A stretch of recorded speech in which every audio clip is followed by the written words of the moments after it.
right. So we're gonna start this. Hey, Benjamin. It looks like it's working. Is that working? It's working. Oh, good. It's Wade, by the way. The Benjamin's always the last. Everybody gets it screwed up. I should probably do something about that. My question is I do a lot of tech stuff, and what do you do when you have major failure? You've put a lot of time and effort and sweat into something, and it completely doesn't pan out. Just regular projects. Recently I had a monitor that went down. I spent a whole morning tearing it apart, replacing all the capacitors. I put it back together. It ran for about 5 seconds and then died again. Then you go and you look at the flyback. But no, I'm not taking it apart again. I am not. I don't have the time. It's in the trash. I've already got the new one ordered. But that type of thing. You have something you did a lot of work to. It wasn't. You didn't need to, but you put the effort in, and then it just doesn't work out. The journey's half the fun. So, I failed at a lot of things that I've done as far as, building projects and doing a bunch of experimental things. And sometimes it just doesn't work out. But, the journey of getting to the end and learning something about, what didn't work about it was the most satisfying part of it. But also, sometimes you have to also step back and assess whether, you give it another go. I think the Cast AR till 5 story was a great example. Like, I was stuck at this situation where I had this colossal failure with Cast AR. We kind of knew what went wrong, but, did I have the energy? Does the team have enough energy to go through all of that work again from ground zero? And, in the case of what we were doing, it was so special. We knew it was special and that people were going to love it, that it was worth going through all that pain again. A monitor, you can throw it in the trash and get another one for a few $100, but, something bigger that really could make an impact in the world, sometimes you have to give it another go. Yeah. Yeah. I'm actually working on something that no one else has ever done, and the work into it for no benefit, just for me, is just phenomenal. It's Well, that's why so many people have hobbies, right? Your hobbies are usually doing a bunch of work that makes no financial sense and maybe has no impact on the world, but it's that journey that makes it really cool. Around my workshop here, I probably have 100 projects in flight right now, and some of them made it to like 90%, some have made it to 20%, and sometimes I only make it part way through, and I'm like, oh, that was good enough, right? I learned something along the way, I invented something kind of cool. I don't have to see it all the way to a totally polished product. So. Right. Well, I appreciate the time to answer that question. Well, thanks. It was a great question. Thanks, man. We appreciate you.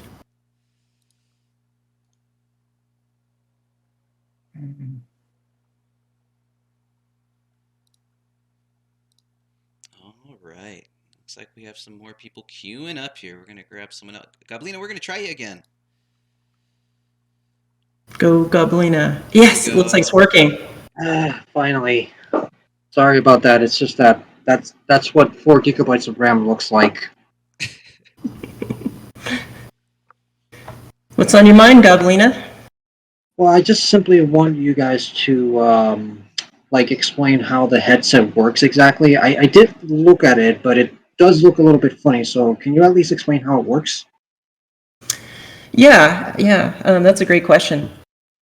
So our headset takes a different approach to generating these holograms out in front of you. There's 2 different ways you could go about it. Like, the most popular way and maybe most restrictive way is to try to put the light directly into your eyes. And so that means that you have to bend light in front of your eyes, combine it with the real world, and get that light into your eyes. And usually what that ends up with is you have a very small field of view, HoloLens, Magic Leap, Nreal, these glasses. can't bend light very steeply and get it into your eyes. So all the way back when I worked at Valve Software, I kind of stumbled onto this property where I could turn the whole problem inside out. So instead of taking the light through a complicated set of optics and try to bend it towards the user's eyes, I just project it out to a game board. And this game board has a special property. It's called retroreflection. And so that means that the light that strikes this game board in front of you does a 180-degree turn and comes directly back at you. It has this really directional factor to it. And that allows us to use more straightforward optics to create a super wide field of view. We can even create a light field in front of you so that these objects have the correct accommodation. So as you focus back and forth between virtual objects on the table, you can focus at these different virtual objects as if they were really there at the table surface. And so this is a huge benefit. Lets us make a super lightweight, high-performance headset that's like 1/10 the cost of the other headsets, super wide field of view, high contrast, and even though it's a little bit different than everybody else is doing, it allows us to have all these benefits that make a really great tabletop experience. Does that make sense, Gablina? Yeah, it does actually. It's pretty interesting. Yeah, and this retro reflector on the table, which is cool, is you can have all of your friends around the table, and since it's so directional, each person gets their own view. And because we have these tracking dots around the edge, we have this sub-millimeter accurate positioning. So each person may be looking into this virtual scene, and there may be some virtual characters that are shared between each player. They're really accurately aligned to each player. So I might be looking at the front side of a character, you might be looking at the back side because you're sitting across the table from me. But if you reach in and you point with your finger to some game object or game character, we're pointing at the same object. That's another key advantage of our system over some of these other systems that are using more like SLAM-based tracking, because there's no real solid origin, so things are in different positions in the world, so it's hard to have that shared experience. And so that was one of the trade-offs. We could have done SLAM, we could have done some of these other techniques, but this was a more straightforward way to align all of the objects for each player. Another really cool thing that I love about our system and this retroreflective property is that gives the game developer a lot of options as far as what they present to each user. So you can have some really exciting game experiences where you have private information between each of the players. So imagine something simple like a card game. So your cards are private to you, your friends can't see them. But when you set them down on the table or reveal them, then the game developer can allow them to be revealed to everybody. It also allows things like you might have an action game. And so you might be moving your units around and there's a fog of war. So your friends won't be seeing where you're placing the units until that fog of war lifts, and then the game developer allows everyone to be privy to the information. And then another interesting aspect is you can do these hybrids where you go between asymmetrical views between each player, where you could have players running all over the map and they could be totally somewhere else in the world. There's no real world correspondence, but then they can also come back together at some point during the game, and there could be one-to-one spatial relationship. So it's really flexible, the things you can do. It's like some really cool gameplay mechanics that have probably never been seen before that are going to be available on Tilt 5 just because of some of these optical properties and some of these tracking systems that we put into the glasses. I'm curious if there's going to be a smaller pad. That's really funny you say that. A couple of years ago when we did the Kickstarter campaign, we made some guesses about the size of the game boards, and we thought, yeah, everyone's going to want a really big game board, so we're going to have the kind of limited edition LE smaller one, and then we're going to have the XE, the deluxe one, which is bigger. And so as we've been manufacturing and shipping units, people are getting the LE board, and they're like, wow, this is big. I even want one smaller than this. And so in a matter of weeks, we're going to be shipping out the XE kits, and people are going to look at those and be like, we really want a smaller one now.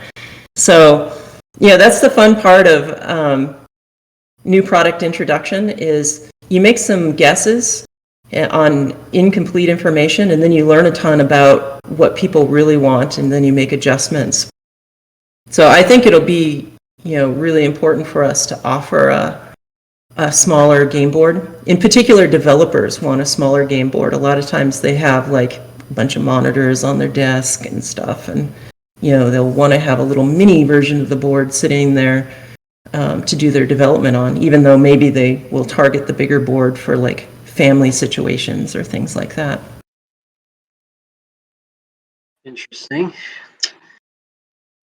So, is there like a limit on questions that I can ask? I don't think I know right now we have about 7 other people that are requesting to speak. But if you have another question, real quick, you're more than welcome to shoot it. If not, we can pull you up again here in a little bit as well as we get through some of these other people. At the moment, I don't have any more questions, but yeah, thanks for. Feel free to raise your hand if you have any more, Gablina. We appreciate you. We'll be here. All right, thanks. Thanks. Pleasure to meet you. Yeah, pleasure. All right, we're just gonna keep moving. Those were great questions. I love those. Those are good questions. All right.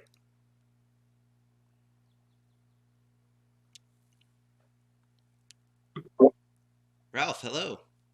Hey, Daniel, Steph, and Jeri. Great to speak. My name is Ralph. I'm CEO of Audacious. We're bringing Ardent Roleplay, the tabletop role-playing game, AR. Oh, love what you're doing. Yay. Super excited, and thanks for having this AMA. My question is actually, it's so great to hear the joy and passion you have for engineering every time you speak, wherever I've heard you speak about it. I'm wondering what you're looking forward to using the Tilt 5 for. What games or other apps are you most looking forward to? I am a action arcade fanatic. I'm a child of the 80s, so I love games where you're just shooting things like crazy and there's particles and pieces flying everywhere. So I'm immediately drawn into games where, there's huge explosions popping up out of the top of the game board. It really, gets me going to see that kind of game experience. I love actually developing for our system. That's something that really surprised me. I spend my weekends just building little tiny demos, just experimenting, and man, it's fun. I'm not a programmer at all. I'm a chip designer. That's my background, and got into doing consumer products and worked in the toy industry, and that's where I got the bloodlust for making consumer products. And I never really thought I would get into coding up C#, but I've been forcing myself to learn it just because it's so fun. Like, I'll have a crazy idea of what if I have something roll and it drops through a hole, into infinity, and I can prototype that up really quick and then, get that little moment of delight just creating something myself. Well, that's super cool. I think that'd be a great channel of little samples that we want to see, straight from the devs and straight from the head engineer herself. I don't know. I get too much credit around the company. I mean, I just invented an optical technique. I want to put a shout out to the entire team. There's like dozens of members of our teams that actually have made this thing work, and they do way more than I do. I had a clever optical idea, but they had to make it work, and they're far smarter than I am. No, I completely know what that feels like with my team. So, 100% with you on that. I'm so excited about what you guys are doing. It looks so beautiful. I know other folks on our team have been talking about it, so we're really excited to get the first drops of that to start playing with. Yeah, that'll be coming really soon, and hoping to start a beta for people who've got devices as well. So stay tuned very shortly. Yeah, we'll have you up here again. So Ralph, it's coming. It's coming. Awesome. Thanks, Jeri. I'll pass the floor to the next person.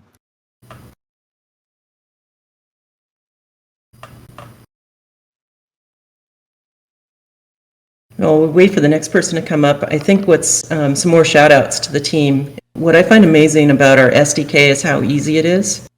Not being a programmer, they've been able to make most of the activities just to get your first scene going, just drag and drop. It's just, I tell, developers I run into all the time, like, literally, you're going to get your first scene going in like just 5 minutes. You're just going to drag and drop it into your existing game, and it's going to be rendering there on the table.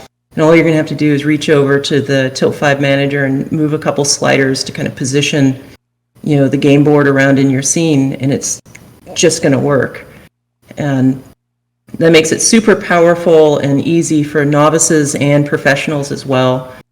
And the thing that I find that saves so much time is the ability to do real-time editing inside the plugin. So when you hit the play button in Unity and you have the glasses plugged in and a game board sitting next to you, you can see your scene pop up instantly on the table. And if you reach over to the Unity editor and you grab a game object and lift it in the air, it starts floating above the game board. You can position things, you can change the color and brightness of the scene in real time, instead of having to build the project, download it to the headset, and then view it and find out that you did something wrong. So, after years and years of doing VR development, starting at Valve Software and having clunky tools, to have a really nice SDK, it's just a joy to work with. Awesome. We're going to get through a couple people here. I did see a question. Let me see if I can pull it back up really quick. Let's see here.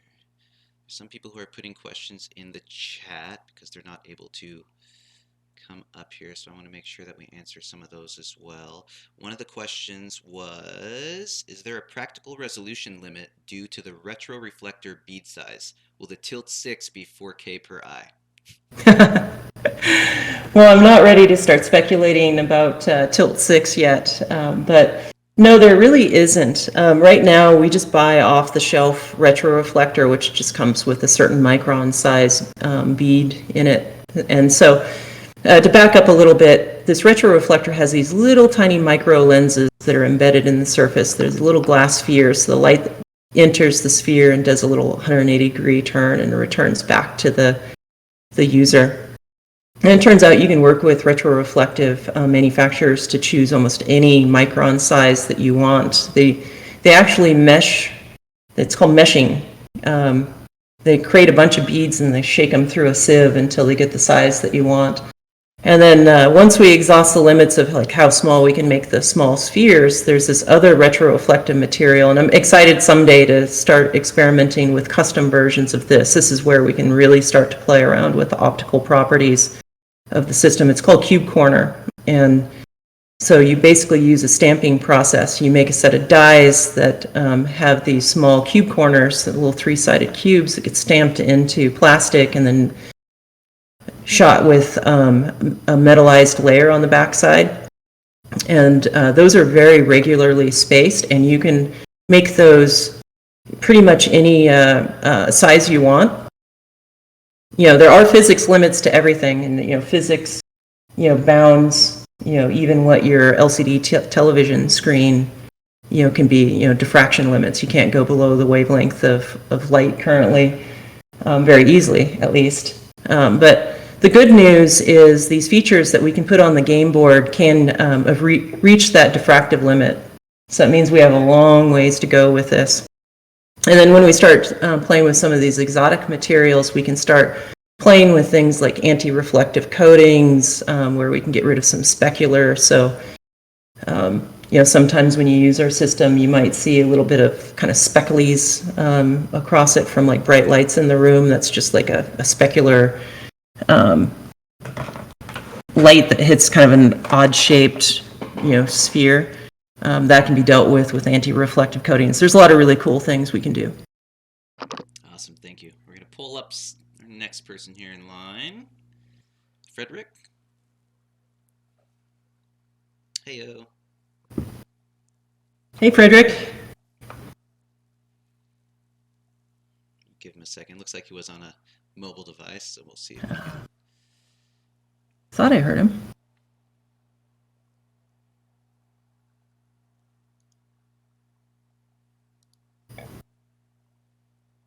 We'll probably be a lot better at AMAs when Jamie has to come up here and do his AMA.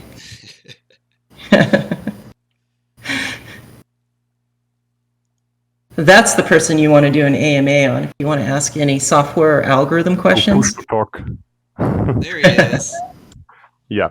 So I wanted to ask for the GPUs, like the Movidius Murad. So at first it was this RG chip or FPGA that you wanted to have this metallized or like this make a custom chip or so on. Or can you tell the story of what's behind there? Or yeah, like I guess the chip was not even available when Kickstarter started and so on. Oh yeah. I mean, the whole evolution of this this technology is pretty interesting because there were some concepts that I was thinking about even way back in the Valve days about doing reprojection right in the headset, and it wasn't possible. So, after I left Valve, we started using FPGAs to do some of the tracking to minimize the CPU load. And that was really helpful. So we could do a bunch of the work in these FPGA chips, or these programmable gate array chips. They're a little expensive. And we used that, and we were pretty successful making pretty robust tracking systems with it. But we couldn't do the reprojection. That's this kind of last-minute adjustment to the images before they get turned into photons. And we couldn't do some of these other things like upscaling the frame rate and managing the frame rate. And so when we started Tilt 5, Jamie was like, I don't want to go down the path of FPGAs. They take a really long time to develop. Let's survey the market and see if there's any chips out there that have the ability to do this. And so we found this interesting Intel chip that has a bunch of cores in it. So it's got a couple like processor cores, but it has these DSP cores in them. I can't tell you much about him because I don't know much about him, but he was able to look at these crazy like DSP cores, and he was able to do, the tracking system and the image processing, and he could also do the image manipulation, all these like high-speed transforms that adjust the image. Being able to move all of this to the headset is really key to having a great user experience, and I'll explain. Back in the early days and even current VR systems, you have to maintain this really high frame rate. And if you drop this frame rate, then the user experience degrades. There's a lot of juddering and it causes problems for the user. So Jamie wanted to decouple the game from what's being displayed. And so by using these DSP cores, he was able to allow the game to run asynchronously. So basically, the game can run almost at any frame rate that it can manage, which is a great thing. If you have a PC, you can run really high frame rate, but if you have a cell phone and want to have a complex like game or a complex scene, your frame rate's not going to be as high. So he's able to take those scenes, upscale the frame rate, and then reposition them so no matter what the frame rate is, like if the frame rate drops off, you still see this buttery smooth locked image on the game board. And so that was a tremendous amount of work.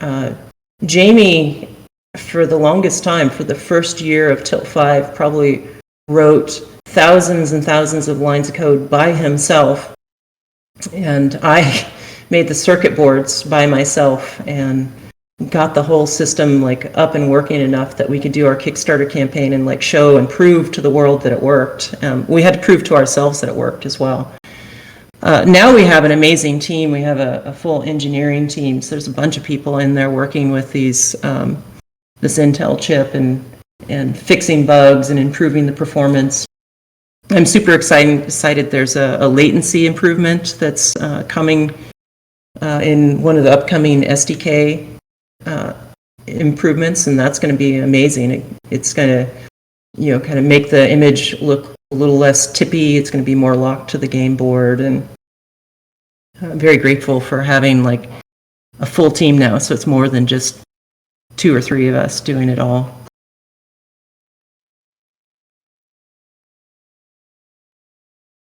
Does that answer your question? Yeah, that answers the question pretty well. I would also have a second question, like maybe it's too old, but the old tracking system, there were LEDs still. I once heard, like I think in Empower podcast, that you use the rolling shutter to get the latency down. And I was wondering, did you really process like every line as it comes in the FPGA? Like it's Yeah, I wrote the entire FPGA that did that, and I did it in this really tiny FPGA from Lattice Semiconductor that had very little logic in it. And kind of the funny story is, like, we had no ability to store a full frame, plus we wanted to reduce the latency. So every scan line that came in from the camera, I was processing it, and then I only had a little bit of storage, so I would store the previous line's information and just update it. It would, kind of cruise down. I was racing the raster beam down, and whenever I would detect like an LED or a dot that was interesting to us, I would immediately send that down just a UART to our processor unit. And so we got super low latency, and it was kind of cool because, like, the old system, these LEDs kind of sat at the far end of the game board, so they were processed first. So we actually got a little bit of latency improvement by processing as this rolling shutter happened. And a really fun story is this company Lattice, they brought some of their FAE engineers in to talk to us. And so I'm describing what we're doing. I'm like, yeah, I do all this edge detection, dot detection, and it's all done in FPGA, and we're using your little part. And they're like, okay, you're using our little part to interface to the camera. Where's the FPGA that's doing all the image processing? And I'm like, no, it's your little part. And they're like, how could you even fit that? I'm like, yeah, it's possible if you just, break your brain and squeeze the design down. It was completely unmaintainable code, though, because it was, by the time we got the tracking system into the FPGA, there was just pieces of code that were just there to, like, force the FPGA tool to do certain things to make it fit into this tiny FPGA. Anyway, blew their minds. It was really flattering and fun, and it took me back to the days when I worked in the toy industry, where the toy executives would give you these crazy, like, limitations. Like, you have to make this really complicated toy, but you can only use this little tiny chip, and so then you have to to go to great lengths to just try to fit it into these chips so that they can maintain the correct price point. Yeah, so it's really cool to hear. Like, now I want to have like line-based SLAM. Of course, it only works with LEDs, I guess, where we only have a small dot. No, not necessarily. I mean, we're picking up features off of the game board. We were moving away from the LEDs, so. Yeah, sure. But now you have, I guess now we have like global shutter, and you process the whole frame. No, we still use rolling shutter. We're still using part of that same trick. I don't think Jamie has to do the same level of one scan line in the future type processing. I think he's got a little bit more memory around, but. Yeah, but it only one line must be really, like, get the latency way down, because then you have like basically, yeah. I have some things that never really got put into full prototype stage, but there's some really cool things you can do to get using cheap sensors to get up to 1,000 hertz tracking out of them by just using special optics. So someday maybe I'll have to share how we were doing basically line scanning with two sensors and cylindrical lenses orthogonal to each other, which worked really well. That did require LEDs, but pretty amazing frame rate you can achieve with that. Yeah, thanks for answering my questions. Yeah, that was a fun one. Thanks, Frederick. All right, we're going to roll through. We got 8 people still looking to speak here, so we're going to just pull them up. If anyone else in the audience has some questions, feel free to put your hands up, and we'll get you up here. How you doing, Jeri? Oh, this is fun. Man, this is great questions. All right, Nat 20s, we're going to invite you up next. All right, hi everyone. Can you hear me? Yes, sir. All right. You guys have been going to a lot of cool conventions, seeing all the cool tech in the world. I kind of want to just get a feel for what inspires you, Jerry and Daniel and stuff. You guys want to answer too? If you guys saw anything cool there, like it sounds articles seemed like you guys kind of stole the show on some of them, but it could just be some bias from liking your product so much. What have you guys seen anything exciting that up and coming technologies that really excite you guys besides your own or your own? If you want to answer that, that's fine. Oh, that's a good question. Of course, I'm super excited about what we're doing. And, what really excites me about what we're doing is in the last 20 years of my career, I really transitioned towards making consumer products that are mass market. And there's nothing more satisfying for me than making a product that people like and, sells really well and people talk about and, maybe it's collectible someday. Like I go back to some of the all-in-one video game joystick things like the Commodore stuff, which super special products that, small teams, very much like Till 5, were able to, really understand what the user was looking for and make it very special for that particular audience. And I feel that we have that same opportunity at Till 5, and to a very large degree, it feels like a product that could be in 100 million homes, which is really, really exciting, making a really positive impact on the world. But, to your question, what have I seen out there that's really exciting? It's so hard. I'm always just so focused on Till 5 stuff. Step in there, Stephanie, help me out and I'll figure something out. I'm coming from some of the film and TV stuff. The virtual production with the Unreal stages have been phenomenal to watch this technology grow, and seeing what they're doing to whether they're making games or films. It's been really fun to watch that. In terms of Tilt 5, my own kind of personal narrative with it is that, I came from a very VR heavy background, which is not always accessible to everyone in the community. My closet is where VR headsets go to die, and a lot of them are PC run. It's very heavy tech. I dread every time I have to pull out the Vive because there's so many wires. So having a Tilt 5 system where people who might not be comfortable with technology now kind of forget that it's there and they just get excited about the experience, whether this is your grandmother, your mom, your friend, your nephew, your daughter, your son. Anyone can do it, and the technology doesn't come first, the experience does. And we have got to see over the past couple of conferences just this moment where people actually see it and get to believe it, because it's so hard to market this technology and what you can actually do with it. And once we get that moment of, I always call it the Christmas morning or the excitement, and it's just their face lights up. Like when Carl Gutag tried it, he said he felt like a kid again, and you're just like, oh my God, this is a moment. So yeah, it's definitely that moment, I think.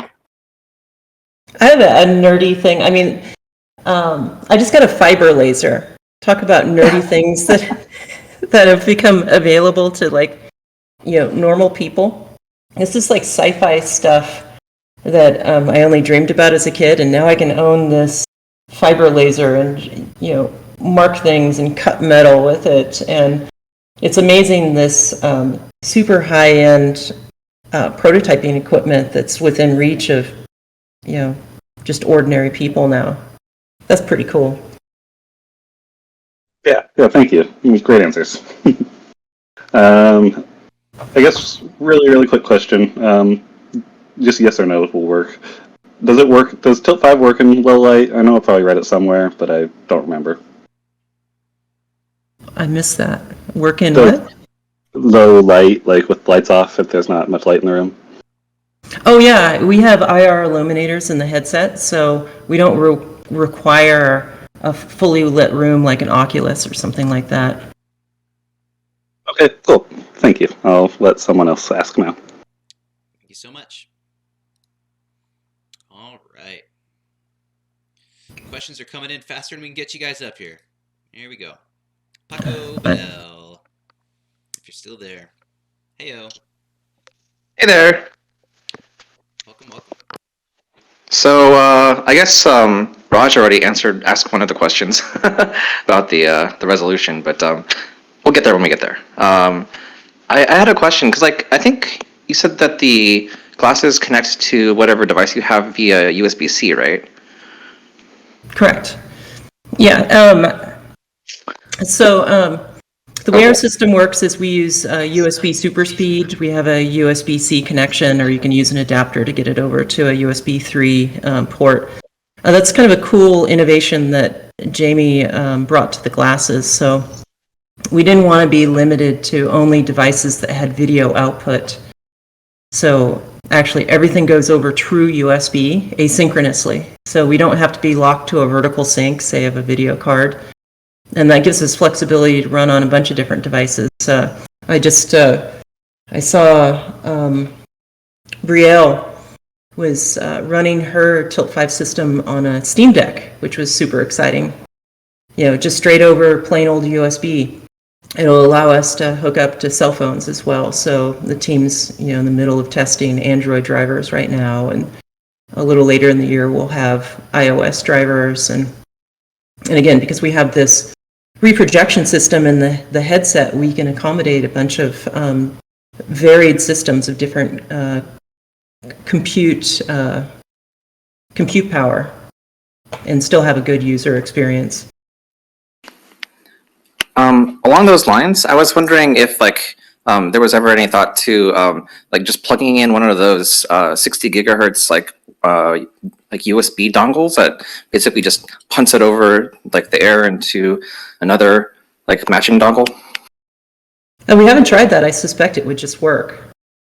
So as long as it maintains enough bandwidth, we're not even using the entire bandwidth of the latest generation USB.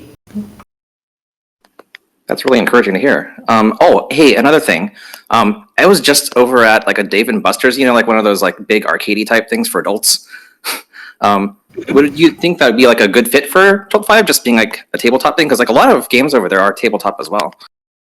Yeah, we get approached all the time by location-based experience companies. So I suspect someday we're going to see Tilt 5s, being used in those kinds of environments. So, quite a few of our dev kits have went out to, folks doing location-based. So we'll see what materializes there.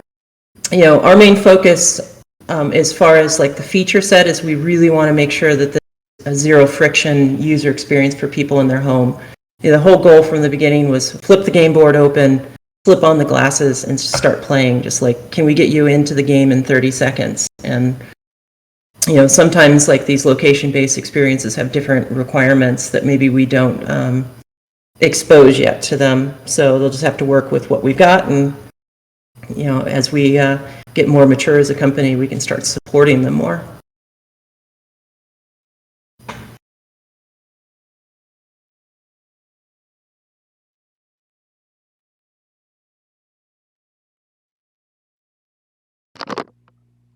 Awesome. Does that answer your question, Paco? It does, yeah. Really excited for the future. Thanks, guys. Future. Future. Lupien, you're up next here. Inviting you up. It feels talking about future. It feels great shipping units and having this constant cadence of units going out. It's been such a long slog getting to this point that would the future ever arrive? And future's here now, which is cool. Hi, Jeri. Hi, team. Am I coming across okay? Sound crystal Perfect. clear.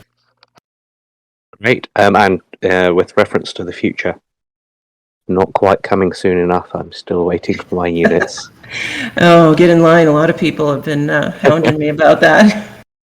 We're building as fast as we can. I am waiting with patient anticipation for the eventual delivery date. So my background, amongst other things, is optics and holography. So I've got to say, Jeri, it was when I first discovered Tilt 5 and then looked at Fast AR, I was mightily impressed at the elegance and sophistication of the idea of using a retroreflective screen, and that just got my brain thinking about all sorts of potential applications. But to restrict myself to just a couple of questions, a technical one and a general one. A technical question that's been puzzling me. I think with Cast AR there was a reference to just putting some retroreflective material directly in front of the glasses at one point. So what if a user had a board in front of them, but then just literally taped a piece of retroreflective material across the front of the glasses, leaving obviously the tracking cameras exposed? What would the user see? Would it be sort of some weird hybrid VR? Yeah, AR? you can't quite focus at that depth. Yeah, we're not really. Our aperture size isn't right to be able to do that. We've done experiments with that in the past, and the bead size is a little bit too small on available retroreflector. But in theory that could work if you like tweaked a bunch of stuff, but not out of the box. Okay, great. That was one of the weird and wacky thoughts that occurred to me. It almost works, but it doesn't. Damn it! It'd be very interesting to know what the edge case there of like what would be needed to make it work. I'm also very pleased to hear about your thoughts of using basically a corner cube retroreflector imprints materials for boards to make the board more controllable with retroreflection. Perhaps I'm assuming give you a more intense retroreflection, a brighter image from your glasses projectors. The ironic thing is if you grab off-the-shelf cube corner retroreflector, it doesn't quite work as well as you expect because it has too steep of a return angle. It's too bright and the eye box is too small. One of the huge advantages of using the retroreflector that we use right now is the eye box is pretty much the entire size of the lens in front of the eyes, and eye box means how much you can accommodate the glasses being like misaligned to your face. If you have narrow set eyes or wide set eyes, or if the glasses are tipped on your head, you still get a great experience with our system. If you get too narrow of a return off the retroreflector, you end up with a sweet spot that's so small that it's hard to line up with your eyes. So the funny thing is when we start working on customized cube corner retroreflector, we're probably going to make it less efficient just so that we have a really good eye box on it. But there's some other stuff that we've prototyped that we'll have to keep secret for now that will really make it stand out. So stay tuned. I love talking to optics folks. We should geek out sometime. I'd love to hear. I'd love to do that, and not just apart from anything else, looking at revisiting the design of the glasses, because I imagine there's all sorts of optimizations in terms of not just a function but a form for the glasses, that now you've got a design that you've really delved into and are developing. There may be refinements to be made. Definitely, yeah. That's the great thing about a Gen 1 product. You learn, what needs to be done in a Gen 2 somewhere down the road. I think what's great about our current design is it's so serviceable right now. There's no pressing need for us to throw it out and redesign again. And I think that just comes from, gosh, it's been almost 8 years probably. Like 12 years ago, I discovered this technique, and I think it's been 8 years, to get to this point to have first product on the market. And so we were able to hash out some of the rough edges early on. Yeah, and from the perspective of someone who is still waiting for them to see them in the flesh, they look a fantastic Gen 1 product.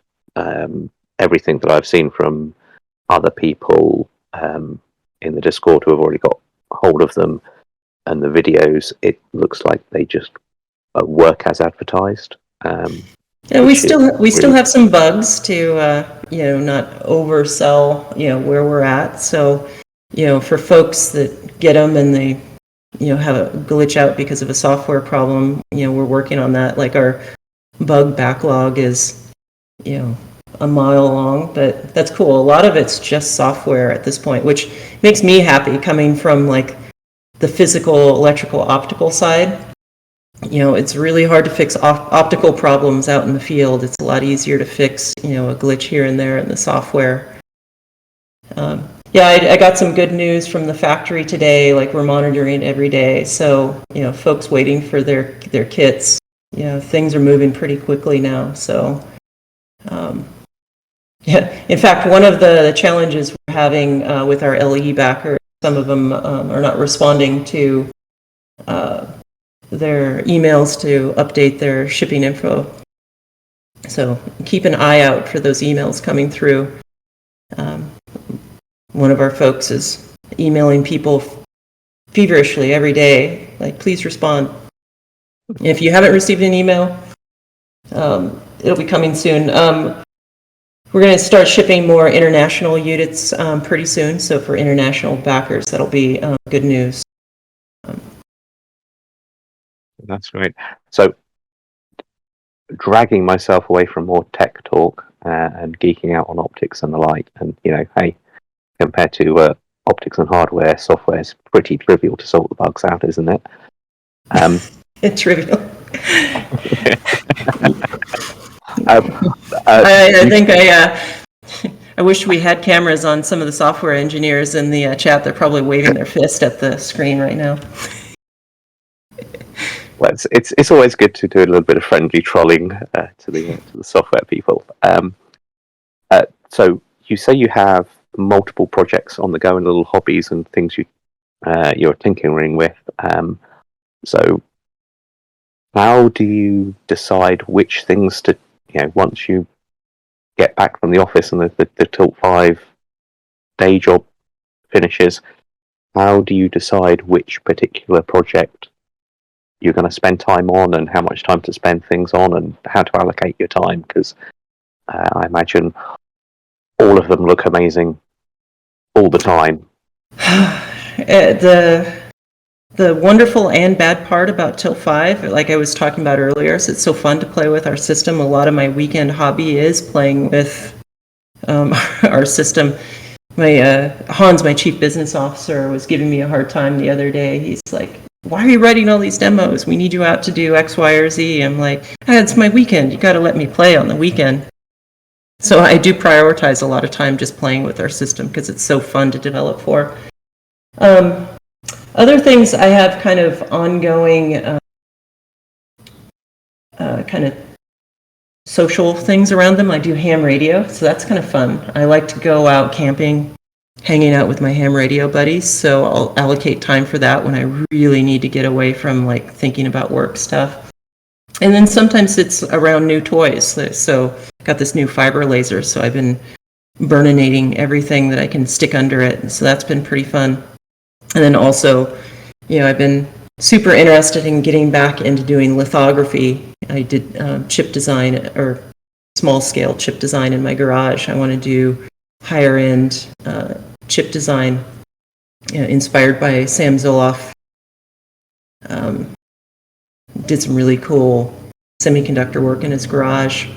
So actually using my fiber laser to make some fixtures for doing lithography, which also loosely applies to stuff at Tilt 5 as well.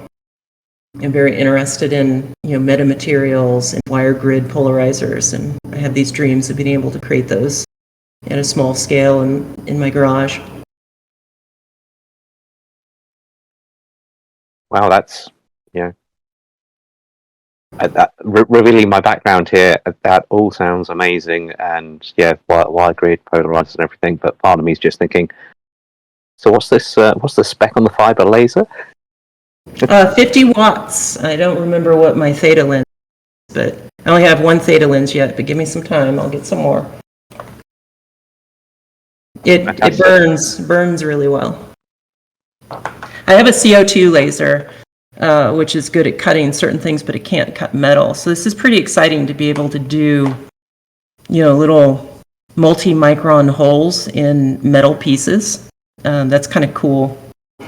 And a YouTube channel, Breaking Taps, inspired me to, go ahead and buy one of these fiber lasers when they started. He started cutting silicon wafers with it. I'm like, all right, now there's another excuse for me to get one. Cleaving up wafers and processing wafers with a fiber laser. I'm sorry for the folks that aren't as geeky as as the two of us. No, in that case, I shall thank you very much for your time. I totally appreciate the responses. Would love to swap the geeking out, because I once commissioned and played with a oh god, I can't even remember now. It's like a 20 femtosecond a laser which could do all of that sort of micro machining and more. Which was good fun. Well, we should arrange that sometime. And Stephanie, you should invite your father as well. I hear Stephanie's father is a mad scientist as well. Yeah, I grew up with all the Van de Graaff generators and the Tesla coils, and I mean, I'm still waiting to see my childhood home blow up on the news because my dad's shot a laser somewhere. Yeah, he's built a new hut in the backyard that has all of his toys in, so it's slightly worrisome, but I guess that's a good way to go, just exploding in the backyard. I really love the Tilt 5 team. Like, you'd be hard-pressed to find anyone in the company that doesn't think about the end consumer constantly, is extremely nerdy and technical, and tries to apply that to the user experience, and loves games or D&D. It's just such a great work environment. It's easy to get up and go into work because we're working towards such an amazing product that's going to delight so many people.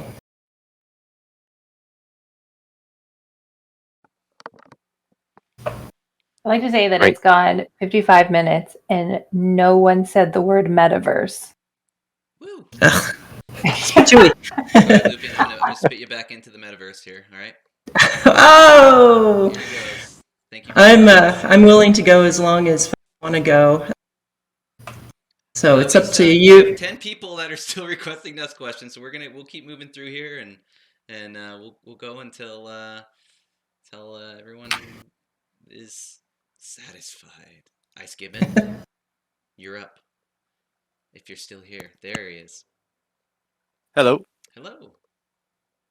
How far do you have to be from another headset where looking at the same board? You can be shoulder to shoulder. We did a demonstration, because there's always this fear that there's going to be too much scatter. Retroreflector has a little bit of scatter. Like in normal room light, you can't even see any of the scatter. Maybe if you're in a pitch black room, you could see a tiny bit of scatter. But we had a partner recently we're worried that you can't have people sitting shoulder to shoulder. When we actually took, it was 5 pairs of glasses, got them all fired up, and just put them bumping against each other, and ran a camera down the line behind, and you cannot see anything. There's an advantage between the two, the left eye lens and the right eye lens of the headsets that are near each other, because they actually quench the polarized light of the nearby lens. So it's almost impossible to see any kind of crosstalk between the glasses. That's awesome. Has anybody tried to poke the controller through the board a little too hard? Trying to get something deep down in there. I'm actually surprised how well these boards are holding up. What about the controllers, though? We haven't seen any broken controllers either, as far as I know. I probably abuse them the most. I hold them by the stick and twirl them around all the time, which the manufacturing folks glare at me for doing that. And then Ivy on our manufacturing side, she did our drop testing, our initial drop testing, and it was kind of funny. I can't remember how many meters we dropped them from, And she's like, that's not good enough. And she got this giant like step ladder and went out into the parking lot and was dropping them from the top of the step ladder, and we haven't had any problems. I imagine there's a point where you can break them, but it's a polycarb tube. So polycarbonate is really hard to break. And then the circuit board that runs down them is really flexible. So I'll be surprised if there's any like major damage to those. The game boards can be dented. We always assumed the game boards are semi-consumable. We don't expect them to last forever. So if you're like spearing the game board constantly, you might get some dents. What's kind of funny is because it's retro-reflective, the dents don't really even show up. So we have these game boards that we've taken to like 3 trade shows now and just let thousands of people use the system over and over again, and inevitably they're just smacking the game board with a round stick. So I have all these little tiny divots, but it hasn't affected the image that's visible. Oh, that's good. It's kind of fun story about the game boards. Originally, we were going to do chipboard, which is how traditional game boards are put together, and so we went through. Poor Ivy and Candy, I don't know how many iterations they went through trying to like solve this chipboard issue. The first game boards we got back, as soon as you took them out of the box, they would warp within like 2 or 3 hours into like like a pretzel, which was really sad. And then they did some improvements to match the material so that the front and back had the same kind of expansion rates, so we got rid of the warping problem. But then we immediately started running into problems where when you open the game board, the chipboard is kind of made up of these layers and started delaminating. And so some of our earliest kits that we shipped to had these chipboard game boards in them that we knew were going to delaminate. So we wrote to them all and we're like, okay, just live with this for like a month or so. We're going to get you new game boards. And in the meantime, the crew found this really cool plastic substrate and this way to laminate them together that's almost indestructible. I can't believe, kind of at the folds, you almost have to hurt yourself to rip them apart. I don't recommend you try, but super robust. Very cool. And one quick question though about pinball. Have you heard of any games coming out for Tilt 5 related to pinball?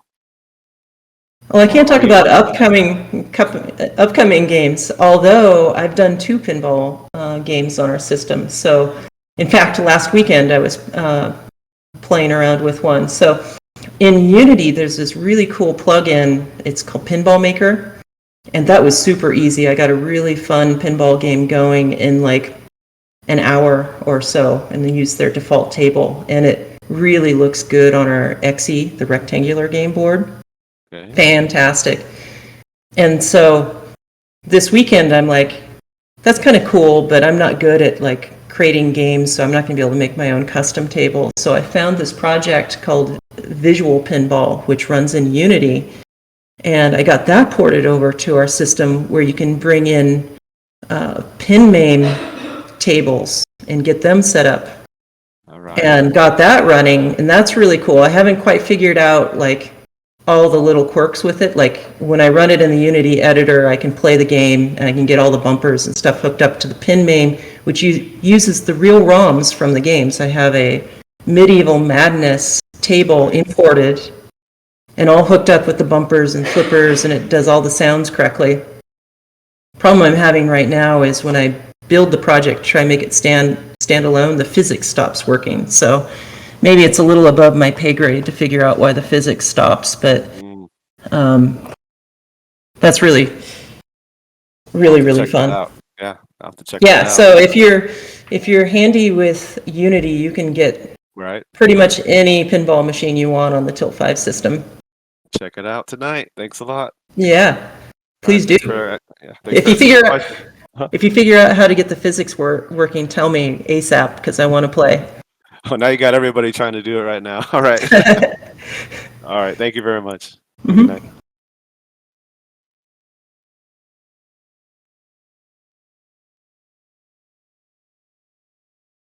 Hey, can you guys hear me? Yeah. I just want to say I'm a big fan, Jerry. I saw a video of yours, an interview about 10 years ago that inspired me to drop out of high school. So Oh no. no, but it's fine.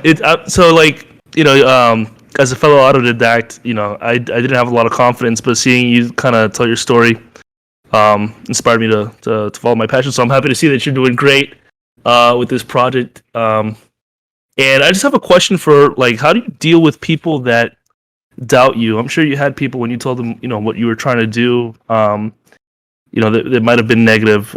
Just want to know how you kind of deal with that, and how do you win people over? That is a really good question, and it's been different depending on what I was doing throughout my career. So I started my career off as a race car driver, and there was a lot of doubt whether I could do that at the time. And I think the way I managed that was I was very stubborn. I really wanted to do it, and I wouldn't take no for an answer. So, and I recognized that I didn't understand how to build race cars and tune them up or do anything. And I went out and I sought out mentors that would take me under their wing, and found this kind of virtuous cycle where I'm really eager to learn about this thing, like building and fabricating and welding and making these race cars, and people that are eager to teach their trade. And you get into this feedback loop where they're excited to pass off their wisdom to you, and that was amazing. They would take the time and teach me. And as I progressed through my career from race cars to computer stores, it was always a kind of similar but a different challenge facing me. Like when I started my chain of retail computer stores, I didn't know how to run a business. So, quickly I found some mentors that knew how to run a business and started teaching me things about how to deal with customers and be relatable and, the tricks of the trade. And one of my most challenging kind of leaps in my career was coming to Silicon Valley without going to college for electrical engineering and convincing these startup founders to take a chance on me. And I went through dozens of interviews where I just immediately got kicked out the door within one or two interviews, primarily because I didn't have the schooling. So part of it's luck. So breaking into Silicon Valley, I could have quit at any point, and I had considered quitting many times, being rejected dozens of times. But I got very lucky once where a startup founder looked at all these projects I was working on and didn't give a damn that I'd gone to school. Probably also saw that I would work pretty cheap and just forced his team to accept me. And I took that as like my big break, and I had a chip on my shoulder and something to prove.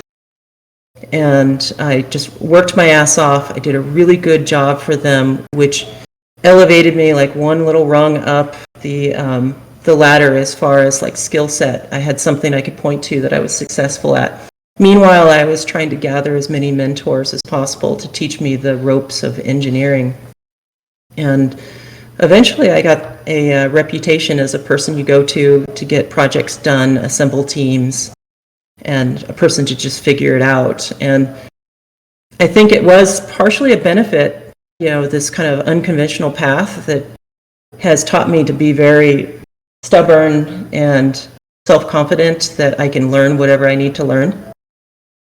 Now, doing a venture-backed startup, that was very different than anything I've done. I'd run businesses before, but raising money in Silicon Valley as a female entrepreneur is not easy.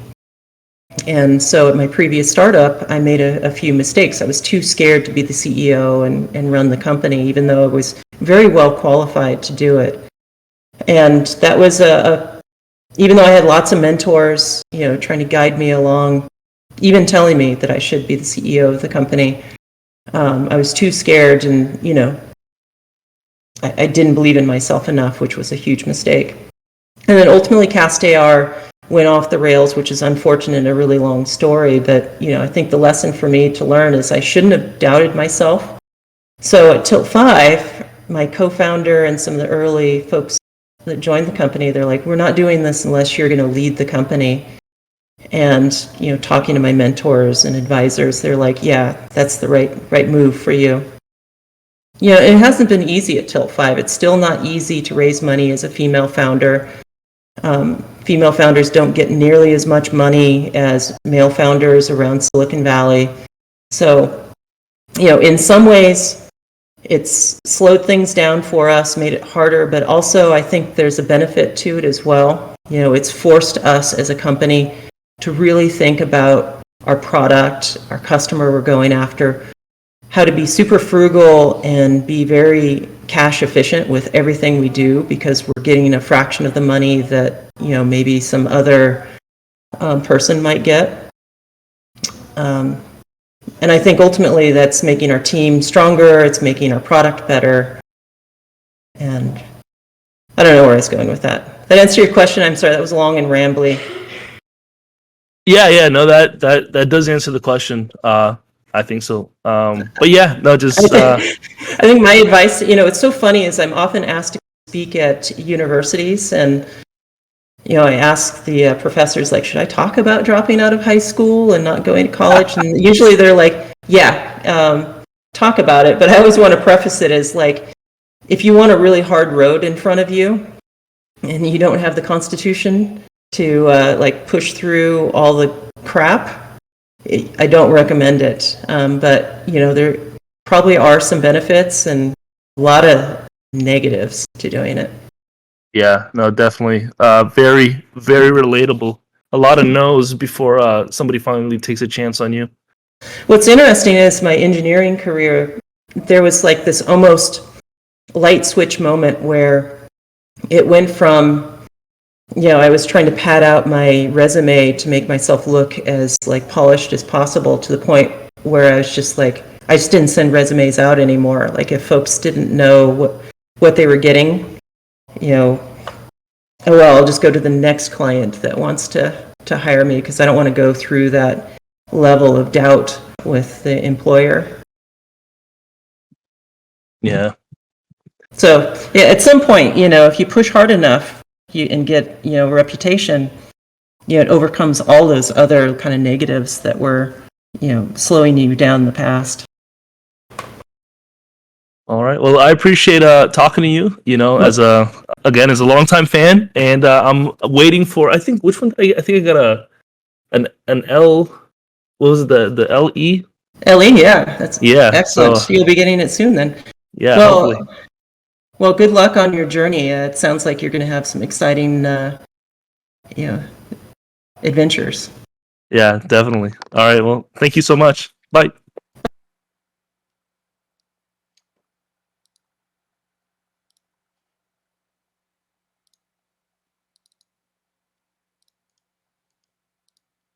Did Daniel have to bail?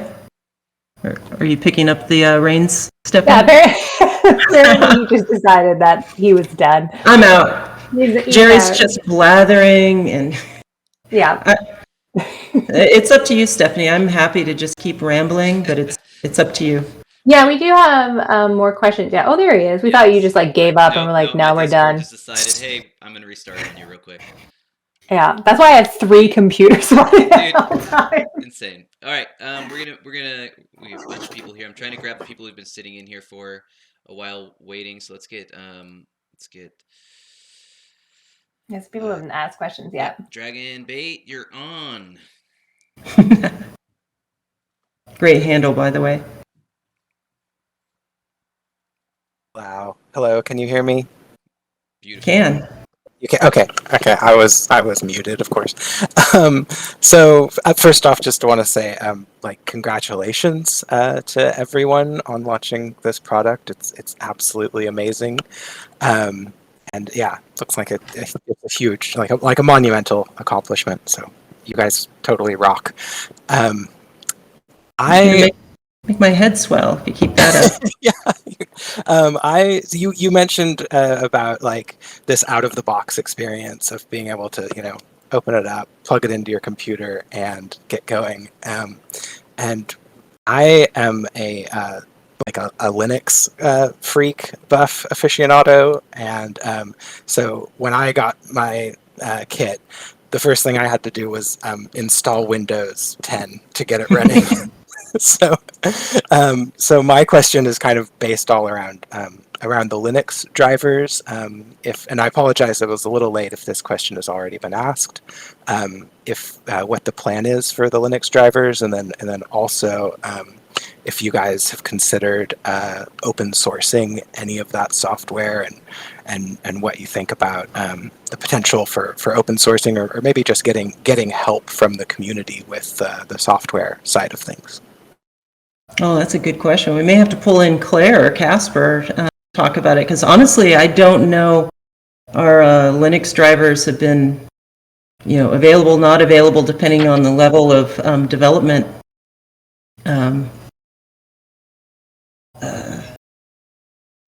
Claire, Casper, any of you want to jump in and talk about plans? Hey, we do have Linux drivers on our roadmap. They would be closed source drivers, but we're expecting to try to provide those in third quarter this year. Okay. As for open source, awesome. we don't currently expect to open source much of the system. There is a what we call an NDK, or native development kit, that you will be able to you won't be able to get a source distribution of that, but you can use the APIs in that to implement basically plugins or adapters for numerous other systems. And just curious, have you considered open sourcing anything, or talked about it, or what the reason is for not wanting to open source specifically? I'm thinking about the drivers. I mean, we have we just don't really have any compelling reason to do that in our current view of the business. Maybe someday, but it's not something that we really have spent a lot of time thinking about. Okay.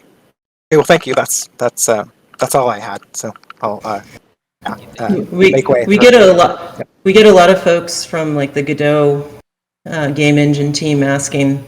I'm sure they're going to be pretty excited when NDK and Linux drivers are available. It's one of those things. We get a lot of questions about NDK for porting over TIL 5 support to some of these non I can't talk.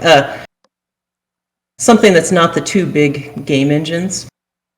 I'm pretty excited about some of the kind of standalone apps and Godot and these other applications, but we have to put all of our focus on where we're going to get the most content, because, as I remind the team almost weekly, we're not really selling hardware, we're selling holograms on the table.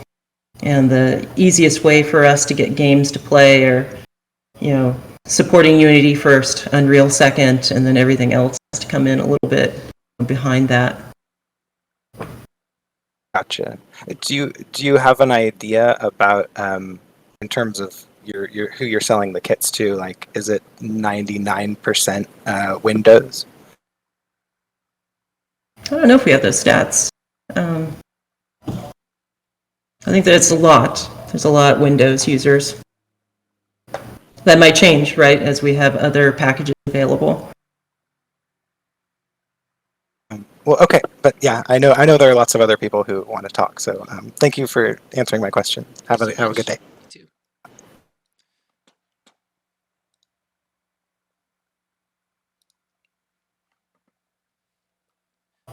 Next contestant. Hello. Hello. Is my mic okay, by the way? Sounds great. Cool. So I have 3 questions, and that's probably it. We'll see. So first one up. Let me grab it. Also, yeah, here it is. So larger boards. Are there any plans for that? So like a 10 by 10 board. Don't think we have any like plans like anytime soon. The feature that's going to be interesting for, say, location-based experience developers is when we give the ability to come up with custom constellations for the dots, whether they're LED dots or the dots that are around the board. But again, it's like one of these things that's a little lower on our stack to build that tool, because we have to focus on our primary business case, which is people in the living room using the standard board. But So- yeah, we talk about custom boards all the time because we're always being approached by location-based folks that want to do like crazy things like round boards or octagon. Yeah. So the reason why I'm asking this is I am part of a community that plays Epic 40K, which is like a really small section of 40K. It's like 6 to 25 millimeter. Okay. 6 for the smallest scale, 6 millimeter smallest scale miniatures like the Space Marines, stuff like that. Then 25 millimeter and on up. Oh, on up to 25 millimeter for the like the giant vehicles, stuff like that. Okay. Ooh, cool. Yeah. Yeah. So that is why I'm asking. And we play large games that take hours. So I think it'd be interesting to have some discussions around like, if we were to build something like this, like how much adoption we could maybe get with some of those groups doing that type of gaming. Mhm. To incentivize us to like move it up the stack a little bit. What would be interesting is, as you get your kit and you start playing with, say an XE board, do some simple prototypes and see if like Battle Map Studios, like, is it serving your needs, and what exactly do we need to do to serve like that audience? Yeah. Let me find my other question because I posted them in chat. One sec.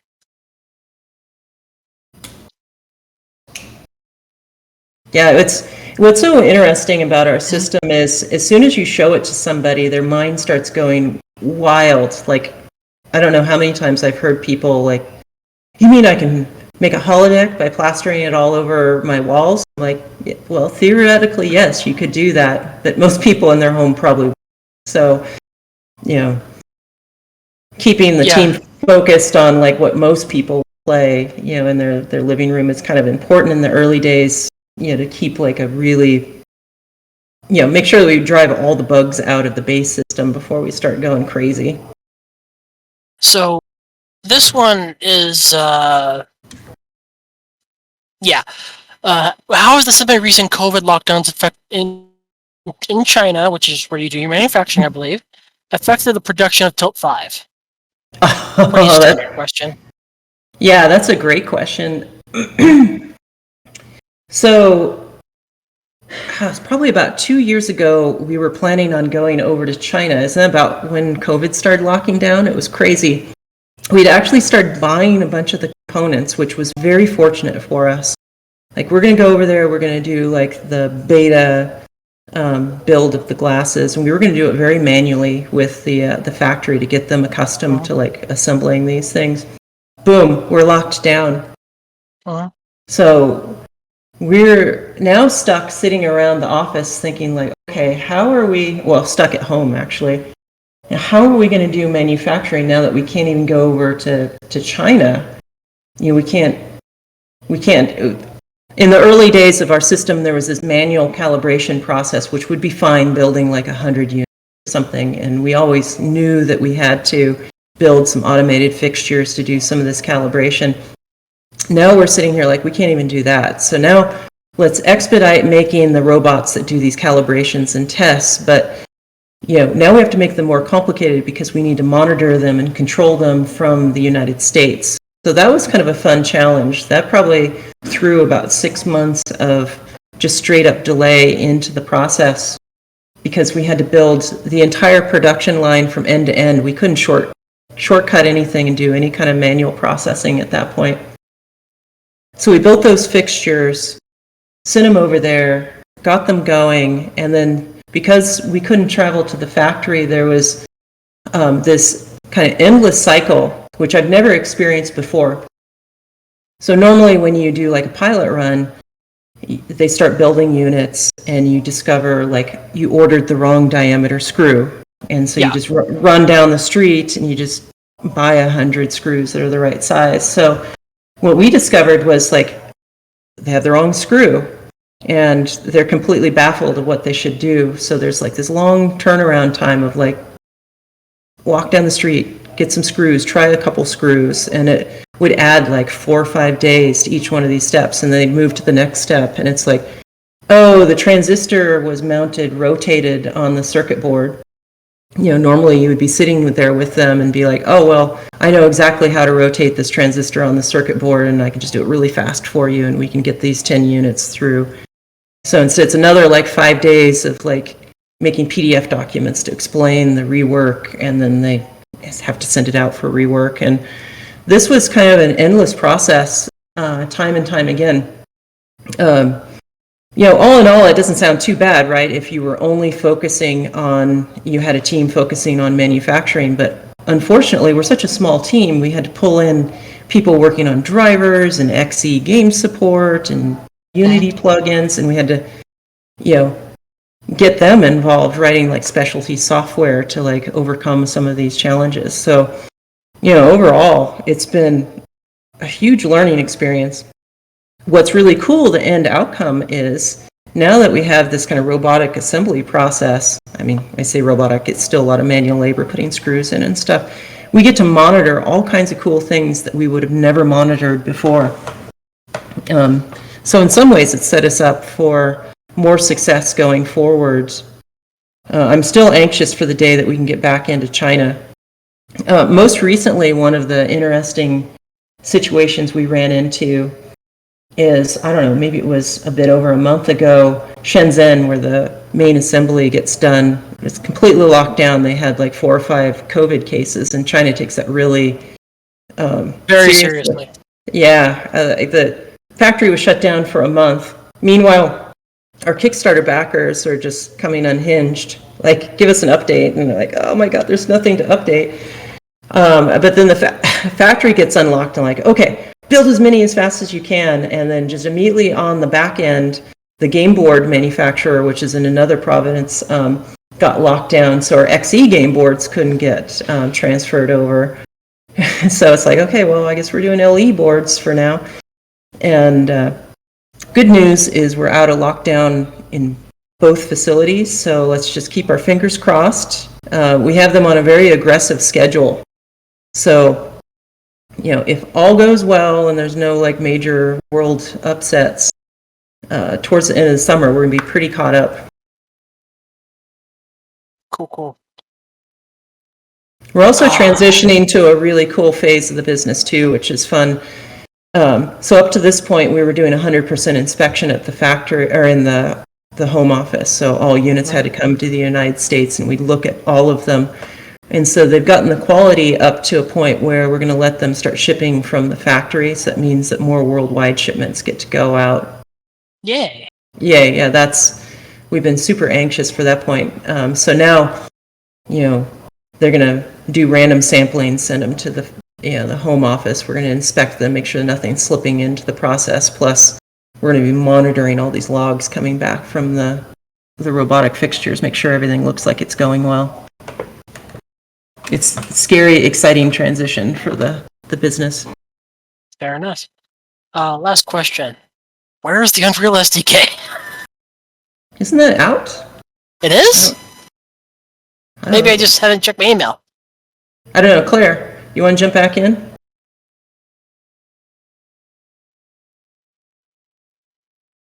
I might need to check my email and the site, so. It is not out. It's going to be part of our 1.1 release. Okay. At least that's our plans right now. Okay, cool. I was going like, am I crazy right now?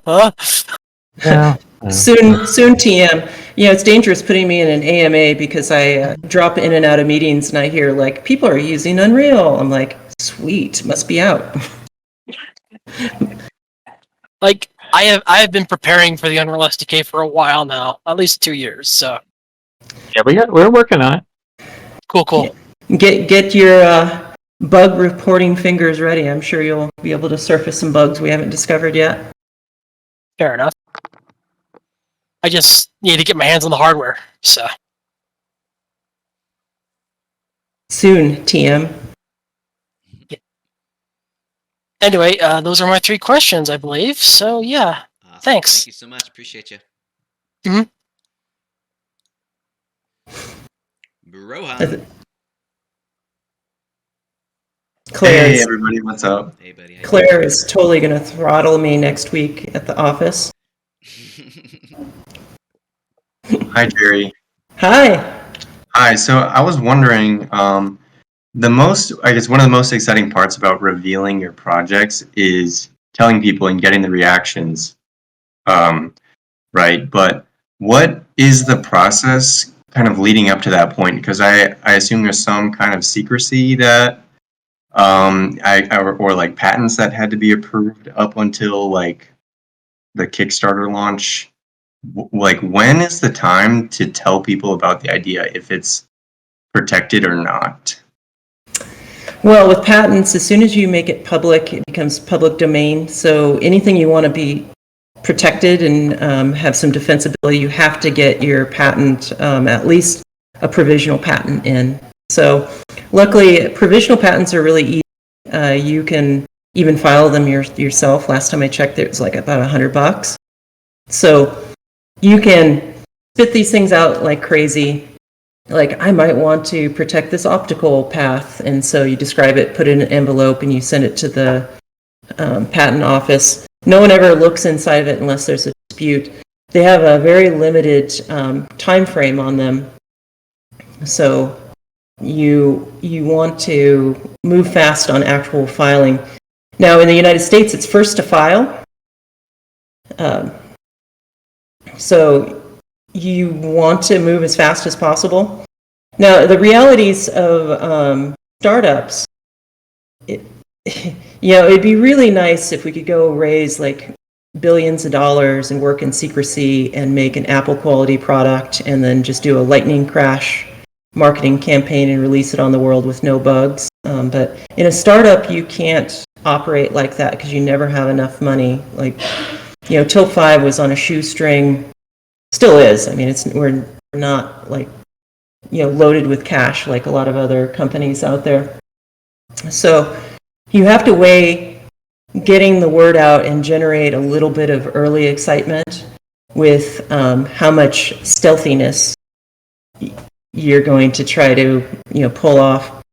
In our case, we needed to prove that people in the world really wanted this device, so we had to do a Kickstarter campaign to show that people would pay money, they would buy single units, they'd buy a deluxe unit, and they would buy group units. That was what we wanted to prove with our Kickstarter campaign. So as much as we didn't want to, we took our prototypes that were held together with duct tape and baling wire, lots of warts on them. We knew all of the problems, and we had to go to all these shows like Penny Arcade and Gen Con and like show people and let them get excited about it.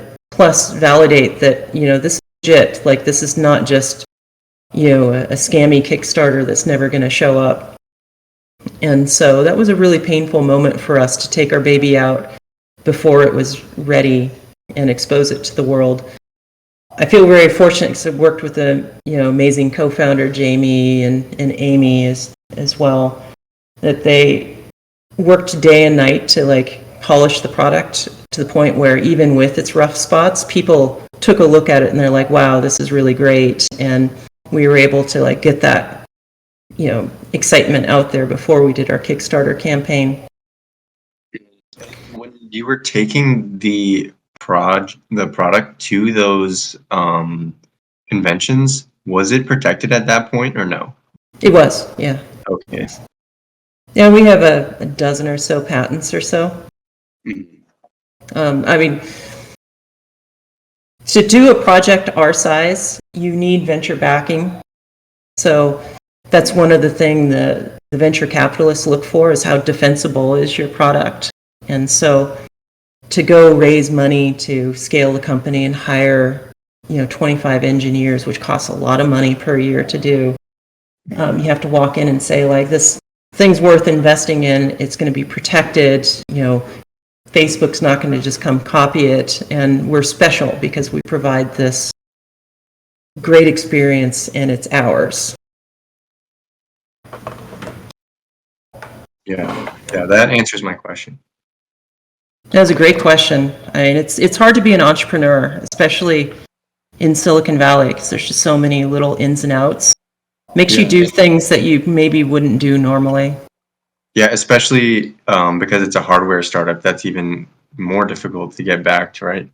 Yeah, hardware is really scary for venture capitalists. They'd rather have someone write a piece of web code and have a billion users flood to a website.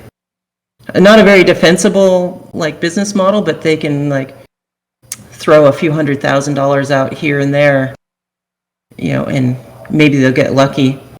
Hardware startup, you're talking about millions of dollars. They're going to have to pony up over the life of the company for it to take off. So it's a bigger lift. A lot of times it comes down to team too. So, investors are more likely to invest in a team that has a good composition. And a good composition of the team changes over time as well. So when we first went out, it was okay being two super nerdy, engineers doing this thing with good product sense. But over time, we had to bring, talented people on like Stephanie and Hans to keep raising money and go to the next level. We have smart business people that know how to sell the product, smart marketing people know how to sell the product, business development folks that can go out and get all these amazing games for the system. Yeah. And when did you decide that you were going to go all in on this company? I was sold at Valve Software.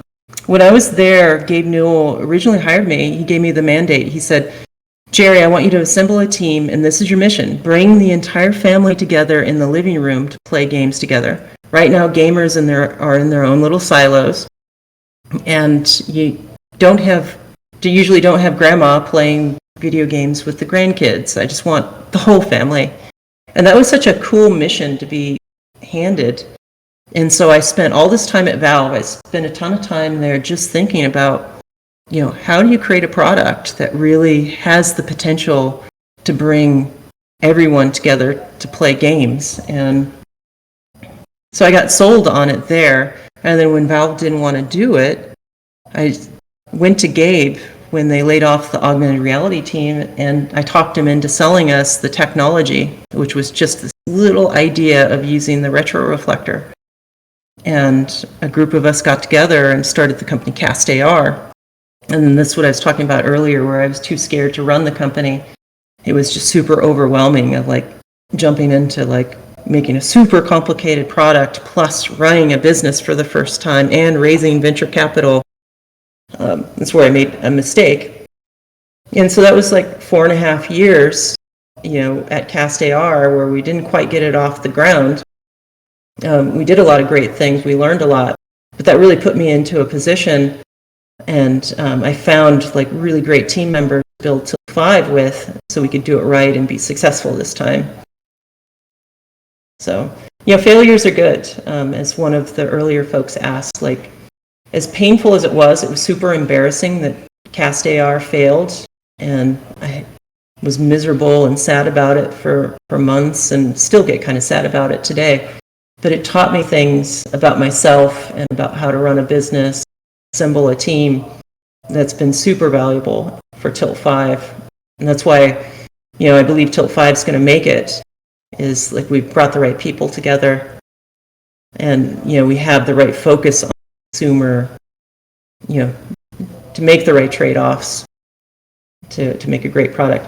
It's funny, one of my mentors in the toy industry had beat this into my head, years prior to my previous startup. He's like, the things you put into a product is less important than what you leave out of a product. And I think Tilt 5 is a great example of that. We could have tried to boil the ocean. We could have had depth sensors. We could have like wave guides in it and had people walking around the world. Try to do, bit off more than we could chew. But instead, we distilled it down to like, this is the experience you get, and it's going to be rock solid, and your family's going to love it. Your friends are going to love it. And what can we throw out to make sure that we just optimize for this one thing? Down the road, we can start thinking about layering on more cool things, but putting it in too early just doesn't benefit you. Yeah, like what's that one thing that we do really well as a company? Yeah, when I look at companies, I love Nintendo. It's their philosophy for creating products is amazing. They'll often come out with things like the Wii, which if you just looked at specs, like what's its ability to render and its compute power and this or that, and does it have the most ergonomic controller? No, it would probably fail if you just did a spreadsheet comparison.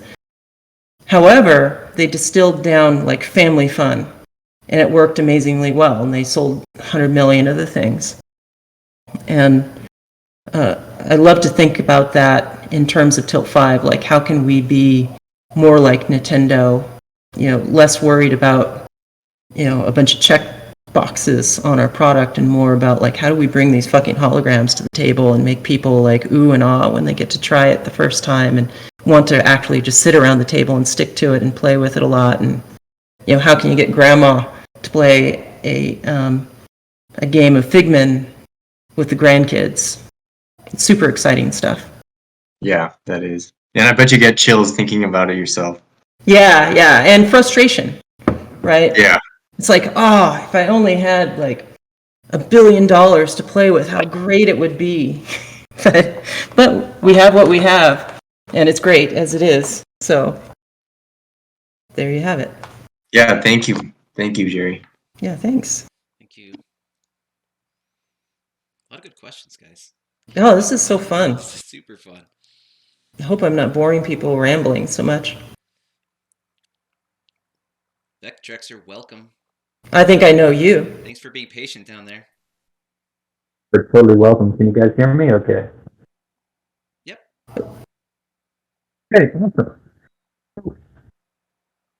Well, I liked Ike Gibbons' earlier question about headset proximity and how close the people can get to each other. And it runs through a lot of things.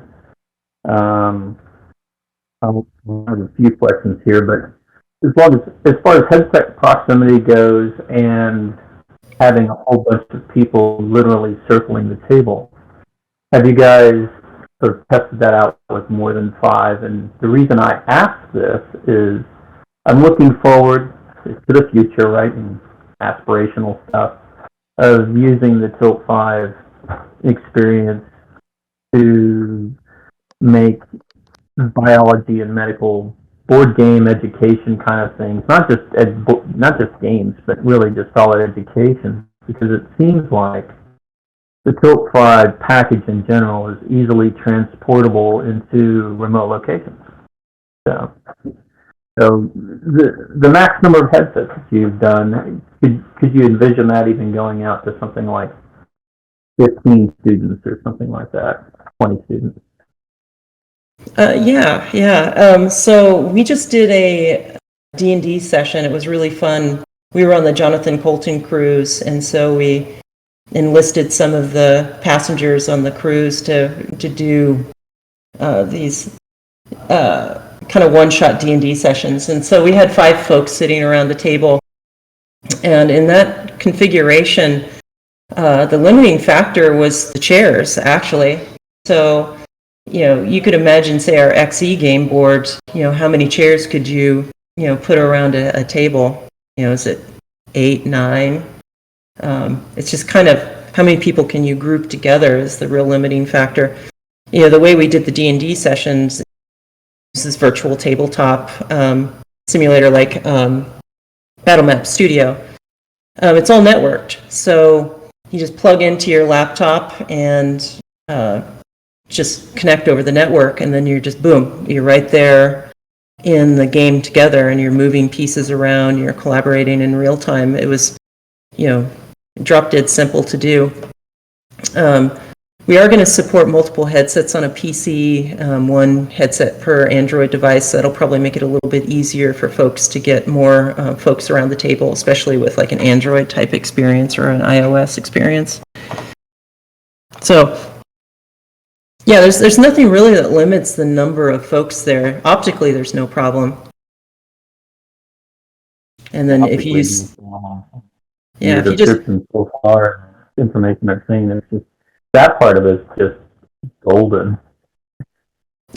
Yeah, and then it opens up all these opportunities. So you brought up education. So, education is one of my passions, and it's frustrating, that we can't dedicate more resources to education as much as I find it interesting at this time, of course. You could have scenarios where you have like 3 or 4 students sitting around a 2-5 system going through some kind of exercise, and the teacher could be roaming around the room with their Android device, for instance, and just pop in to take a look at what each group of students is doing. And you could even have private information for the teacher. So you may have the teacher's guide present to the teacher. The students can't see it. So if a student's having trouble, maybe the teacher guide, the teacher can pop it up, gives tips on how to guide the student through, say this physics demo or frog dissection that they're working on. So I think it's a pretty powerful tool for education as well. And education, not just in a formal environment, but an education in a highly informal environment where even building resources might be limited, just as long as you can maintain connectivity of some sort.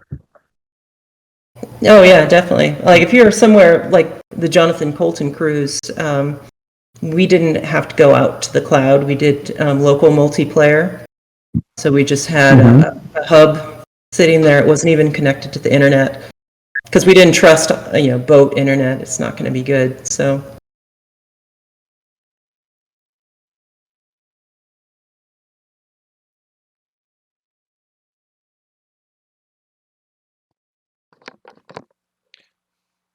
Vex, did we lose you? Oh, sorry. Oh, you're okay. Education, cool. +5 for education. All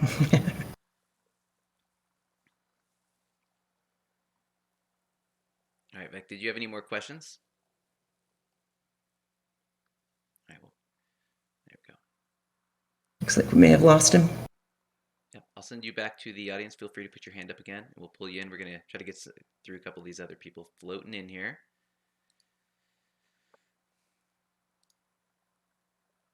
Wow, I can't believe we still have 42 people. I think I saw it top around 50, so I haven't bored you all that much yet. The interesting thing is that I'd be like, oh, I've got this question, and then you'd have someone up, and then you'd answer their question that answered mine, and I'm like, oh, okay, I've got another one. It's not a competition. Yeah, you went through the Dream Deck one. You went through different size boards and the location algorithms for that. You went through visual pinball with pin name and all that. I was like, oh yeah, I was asking about where that was. Maybe we can get a group of really sharp folks here in the meeting to go off and put some real polish on that visual pinball project. Oh, that is it's been around for so long. It's such a great thing to have in the community, as a community. Those pinball machines that people build are just phenomenal. The other thing was, you said you were talking about your new laser, so I wanted to throw out that for me, because I was like, oh, I got a new welder. I thought you'd like that. It's a 3-way welder with plasma cutter built in. Ooh, yeah, nice. It does stick, MIG, and TIG, and it does plasma cutting, all in one unit. Can you do AC so you can weld aluminum? Yes. Nice. Love it. and for my question, I was thinking about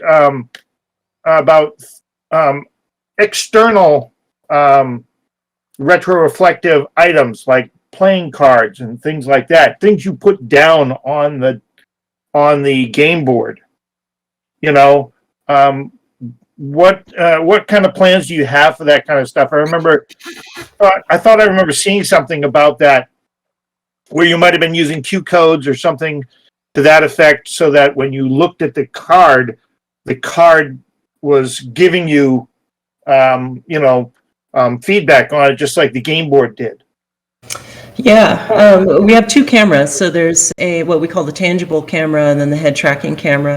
Head tracking camera obviously does head tracking. It also tracks your wand. It has this like huge field of view, so you can move your wand all around in front of you and above your head, and down by your lap and stuff like that.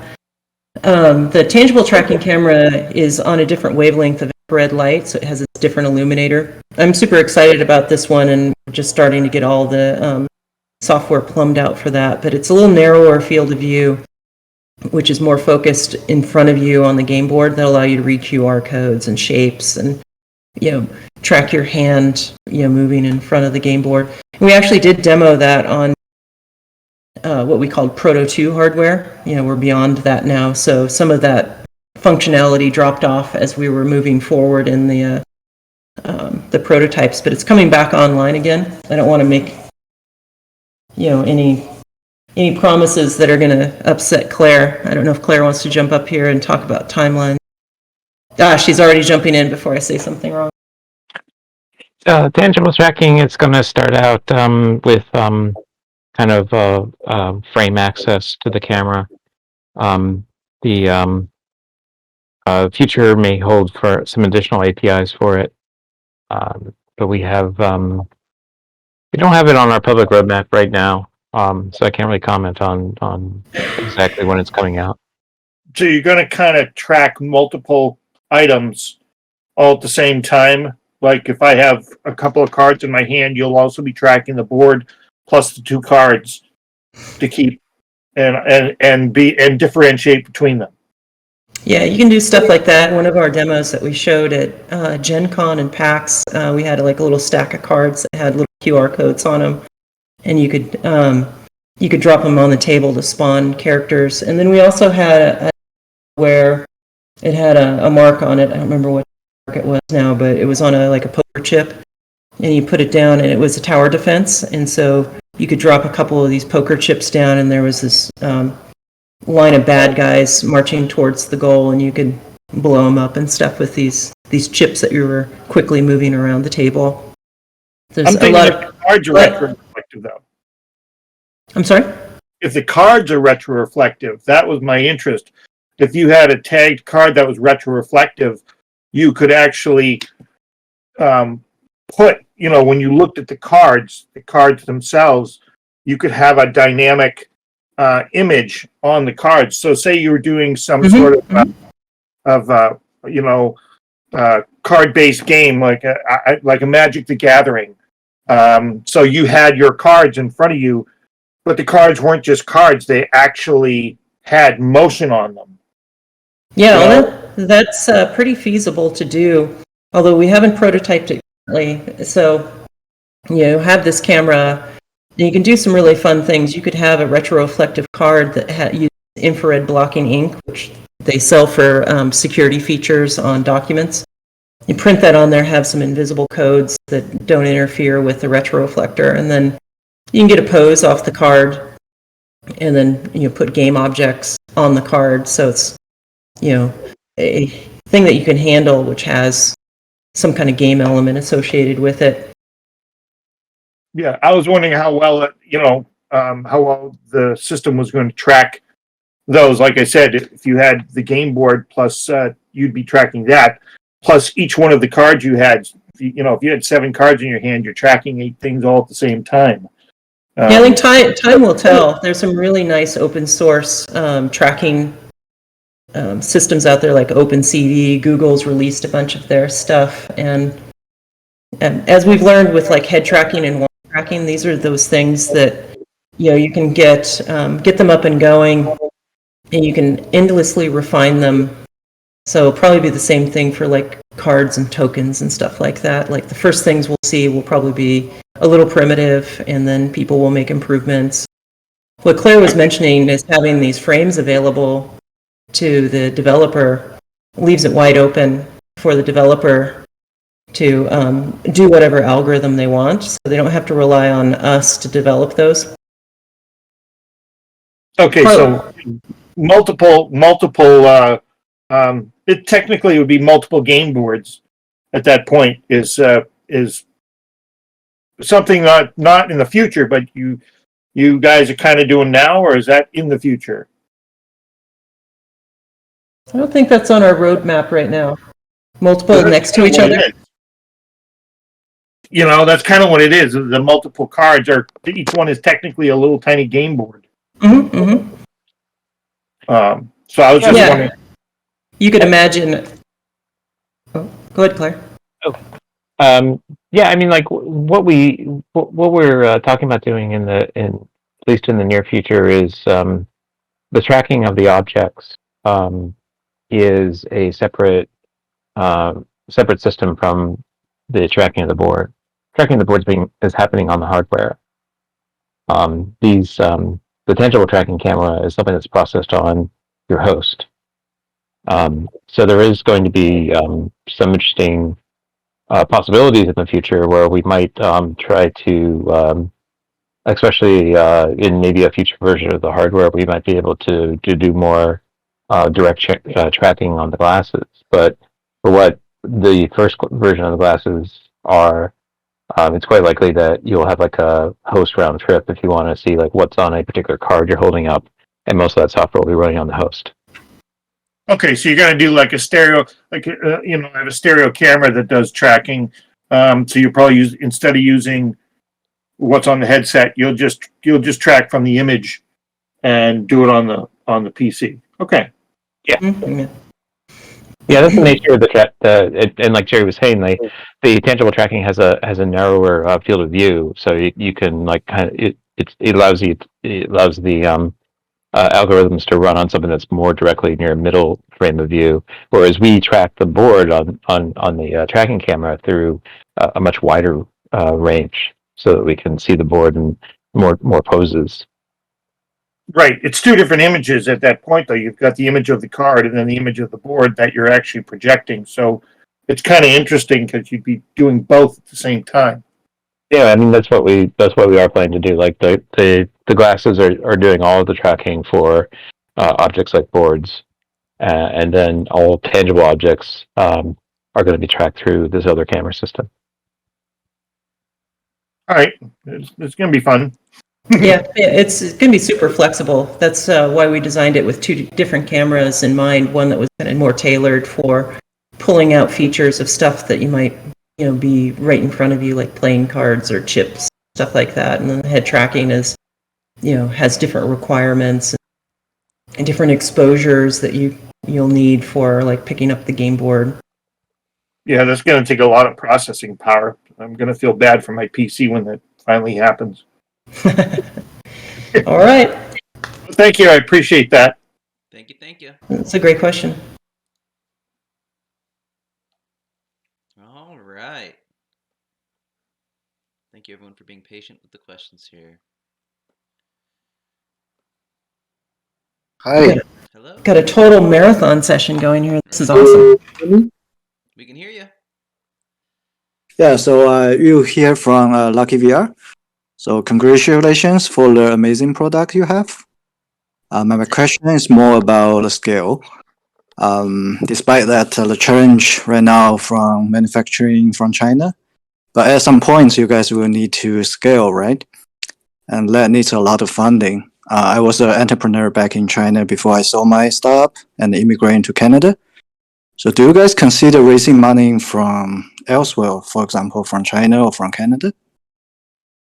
We're always interested in talking about raising money. So if you have any ideas, feel free to reach out to me. Awesome. Yeah, I'll do that afterwards. Yeah, you're Then in Toronto. other things, sorry, go ahead. I was like, you're in Toronto, right? Lucky VR. Yeah, I'm in Toronto, yeah. Yeah, are you guys doing the event on May 12th? Is it May 12th? Oh, really? It's Awesome. the VRC who's doing, I think Lucky VR is a part of it. Cool. Yeah. So yeah, I'll contact you guys afterwards. Yeah, you're absolutely right. To scale a company, it's very hard to bootstrap it just on, sales alone. So if you really want to start to get worldwide scale that, and to be able to fulfill the orders that are coming in. Like right now, we're getting so many orders in, it's hard for us to fulfill them. It takes money to scale manufacturing, scale marketing. And overall, that's good for the end user. The more you can scale, the more developers come to the system, which means more games and applications. And it's this, virtuous loop that we have to keep going. So a joke that one of my advisors told me early on in starting Tilt 5, he asked me, he said, "Do you know what CEO stands for?" And I'm like, "Yeah, I know what CEO stands for." And he's like, "I don't think you know. It stands for Cash Extraction Officer. You need to think about that 100% of the time. And then any time left over, you can do the other stuff." And so I took that very serious. And so we're always, trying to boost up the money available so we can keep scaling up and providing more games and content and more hardware out there. That's awesome. Another question is, are you guys have any plan for Steam Deck? Well, we already had someone demonstrate it on Steam Deck. So, Claire, do you have any wise words about Steam Deck native?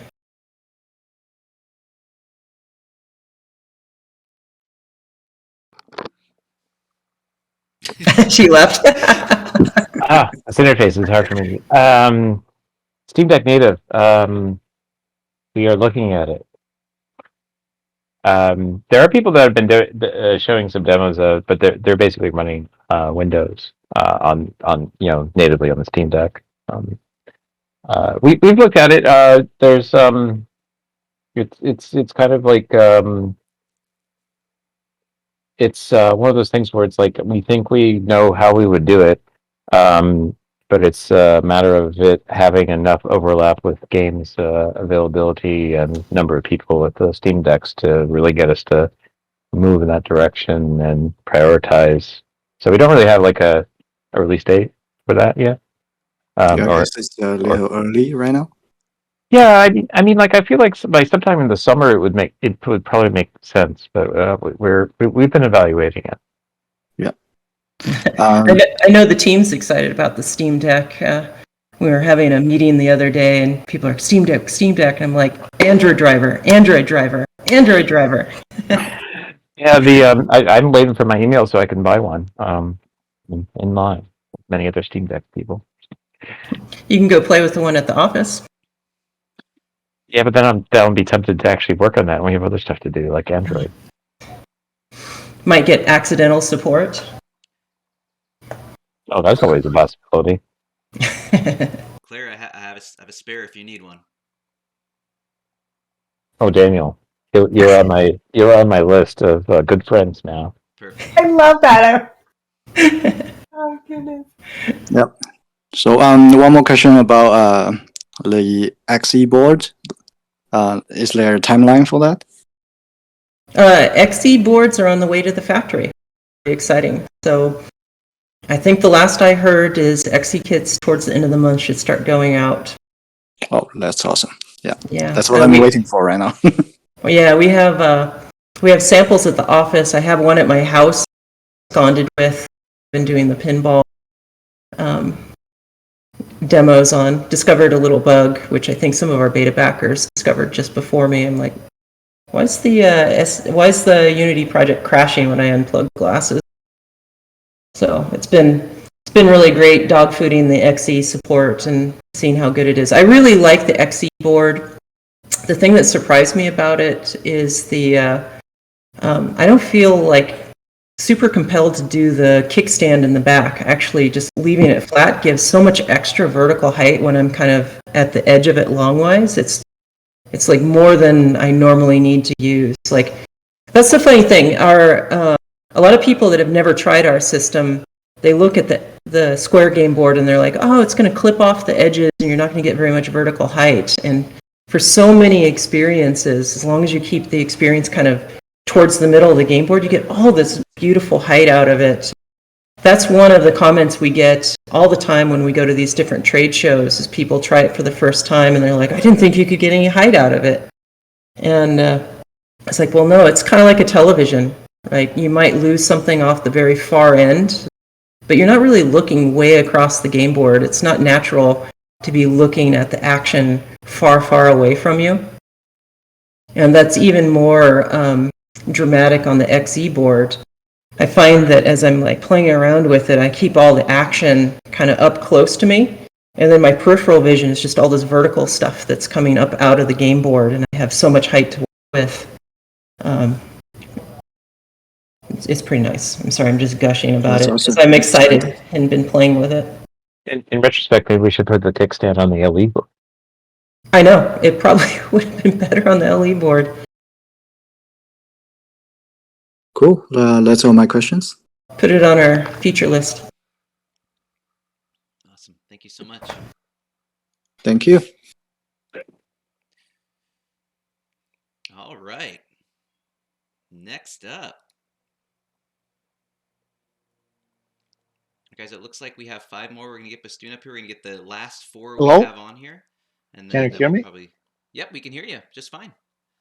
Yeah, great. My question was kind of asked, but I want a little bit more clarification. It's about multi-screen capabilities. It's about the second retroreflector. Is it possible? I think in one of your interviews, Jeri, you mentioned that you try to use it like second screen. Is it possible, for example, to have some smaller retroreflector that can be used as a screen that you can use? Or the idea again is about the holodeck that everyone wants, or flight simulator builds, and maybe it's interesting to have something like instrument cluster. I think I heard about that there is a company that is doing something about the space station simulator, something like that. Yeah, there's some really cool things you can do if you want to experiment. So with any of our game boards, when you're tracking the game board with the headset, we're rendering the entire scene around you, whether there's a game board there or not. So if you were to say take a piece of retroreflector and just kind of set it to the side of the game board, our head tracking is so good that you could just look over to this other piece of retroreflector and the headset's still seeing the game board next to you, and the scene just extends over there. So for your example, that's kind of one of our wow moment things that we do sometimes when people come into the office. We just let them play with the system, and then we have a little small square piece of retroreflector, and we just hold it up and say, look over here, and we'll have some scene that has something kind of over off the game board, and usually it's like, oh wow, because it's like this kind of magic window into like another piece world. So like your instrument cluster idea, you could imagine something where maybe you have a little square retroreflector to the side or behind the game board, or even vertical behind the game board, where in your game scene you place all of this information, and it just magically shows up there because it is part of your scene. If the reflective board wasn't there, you wouldn't see it because there's nothing to reflect the light back to you. Okay. This means that the boundary of the board is actually just fixing the place of the something like anchor where the It's kind of the center of your universe, and you can just in your game scene. Actually, part of our SDK, it's like really great to work with. We have gizmos in there that show you exactly where the game board is in your scene, and so when you drag the prefab in that has our gizmo on it, you see the game board in your scene, and you know what's going to be inside and outside of your scene.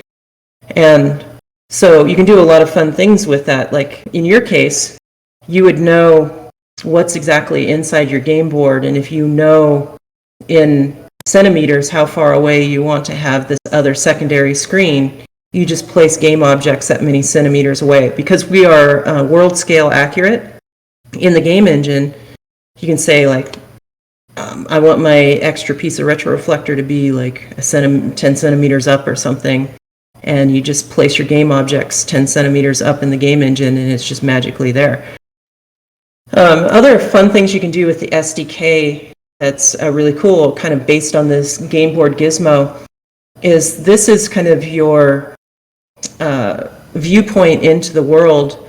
And so you can do really fun things, like if you have a game character in this really big, expansive scene that's running around, to get the game board or to get the character to just stay in the center of the table and kind of drag the game board around the scene with you, you can just drag and drop it onto your game character and make it a child of the game character, one drag and drop. And now when your character runs, it's dragging the game board with the character, and you're just moving through this giant scene, and it's like this magic portal into the scene, and it goes up and down and rotates and everything with the character. Great. Do you have plans for hand tracking? Yeah, we demonstrated hand tracking in the past. As Claire was mentioning, we'll probably do some examples with some open source software at first, and who knows, down the road we may start to take on more of that so that we can, optimize it more. But the hardware is capable? Yeah. Google just released their hand tracking, which is really cool. OpenCV has some simplistic hand tracking. It's what we used on some of our demos, where you could point at things and poke at things. Hand tracking's come a long ways. Again, it's like any type of tracking, and you can just keep refining and refining. Oculus just released their new hand tracking, which is pretty incredible. So they've put an army of people behind that. So it'll probably take a little while to reach that level of hand tracking. So one of our beta backers, I think, took a Leap Motion, which is an external tracker, which has fantastic hand tracking, and implemented that. So for kind of a one-off project. So there's some other options besides using our own cameras as well. Yeah, okay. My last question is about in one of your others interviews, conversations with Carl. You said something about the optimal fields. That the best things look like if you're using the game board, something like a few meters away from you. What is the limitation about the bigger depth? Is it the power of the projectors? Is it the resolution? Can you look at the Infinity? I mean, something like Flight Sim? Yeah, Infinity works. So the limitations on our optical system, to a smaller degree, it's light drop-off. So if you were to put a game board clear across the room, you wouldn't get as much light back. It'd be a little bit dimmer, but it actually works. The biggest limitation is we've set all of the depth of focus. There's this compromise that we made through the aperture in our projector to generate this kind of pseudo light field for tabletop experience. And everything is tuned kind of for this like 0.25 meters to 1.5 meters, 2 meters away. And if you start to go outside of that, the focus gets a little softer, so it's not really designed for that. But if you were to do a flight simulator, you could do something like have the LE game board sitting on the table in front of you, and you could have a backdrop that's vertical on the behind the LE game board, and it would work, and you could look off into infinity. Looking off to an infinity works quite well on our system, because if you do bring virtual objects past the infinity position and start bringing it closer, and especially when you get within that, 1.5 meter, 2 meter distance, then you start to get the benefits of this focal depth effect that our system has. So it's a little different than VR, so you can have objects come much closer to you without having to strain your eyes. Great. Thank you very much. Ooh, flight simulator. I hope you're going to develop one. No, I hope someone else did, but yeah, I have some ideas. I will try. Yeah. Okay, That's thank something you. I want to play. Yeah. Yeah. Appreciate the Thank questions. you. Thank you. I will say that we do have like on our internal roadmap, we do have a notion of getting vertical board support, and something like a flight simulator will probably be much more useful when we have that. Yeah. I didn't want to bring that up. We get asked that a lot. It's like, when can I nail this thing to the wall and use it kind of like a picture frame? That's a very specialty use case, and then it also means that we need to train people to be within the proper distances, and don't want to oversell it, right? It's not a replacement for your 8K 10,000 to 1 OLED television that you paid $4,000 for. It's going to be good for stereoscopic 3D, display within the limits of what we can do. Right, and like something like a cockpit or something like that would be a possibly a good use for that. But you don't want it to replace your TV. Yeah. Yeah, I'd say it's perfect for kind of cockpit distances. Actually, at my previous startup, we did a test with the Navy. They wanted to see if they could put these on pilots and put them inside of planes and use the fly-by-wire to run simulations. And that was pretty fun. So we went out to this naval base in Washington, and they had a PC there, and we helped them get everything hooked up, and they actually draped the retroreflector over the windscreen of a helicopter and a jet. And they were pretty stunned at how well it worked. And the thing that really stood out to these generals or whoever was there was we'd moved from the jet over to the helicopter, and they taxied the jet out and ran it down the runway 15 minutes after we'd been playing around, just seeing if we could project through the window. A pretty interesting little experiment. Right. Thank you, Bastian. Appreciate it. All right, guys, we have 1, 2, 3, 4, 5 more questions. We're not going to take any more after this. We're going to get through the people who've been patiently waiting, and then we'll get a closing statement from Jeri. Okay. A closing statement. A closing statement. I'm tired. We're done. All right, here we go. Sounds like he's running for office. Right. No more questions. No more questions. There's been great questions. Hello. Hi, can you hear me? Perfectly. Awesome. By the way, thanks for doing this AMA. I know that we all appreciate, the candid engagement with the community. So, thank you very much for doing that. Thanks, you guys have been very kind.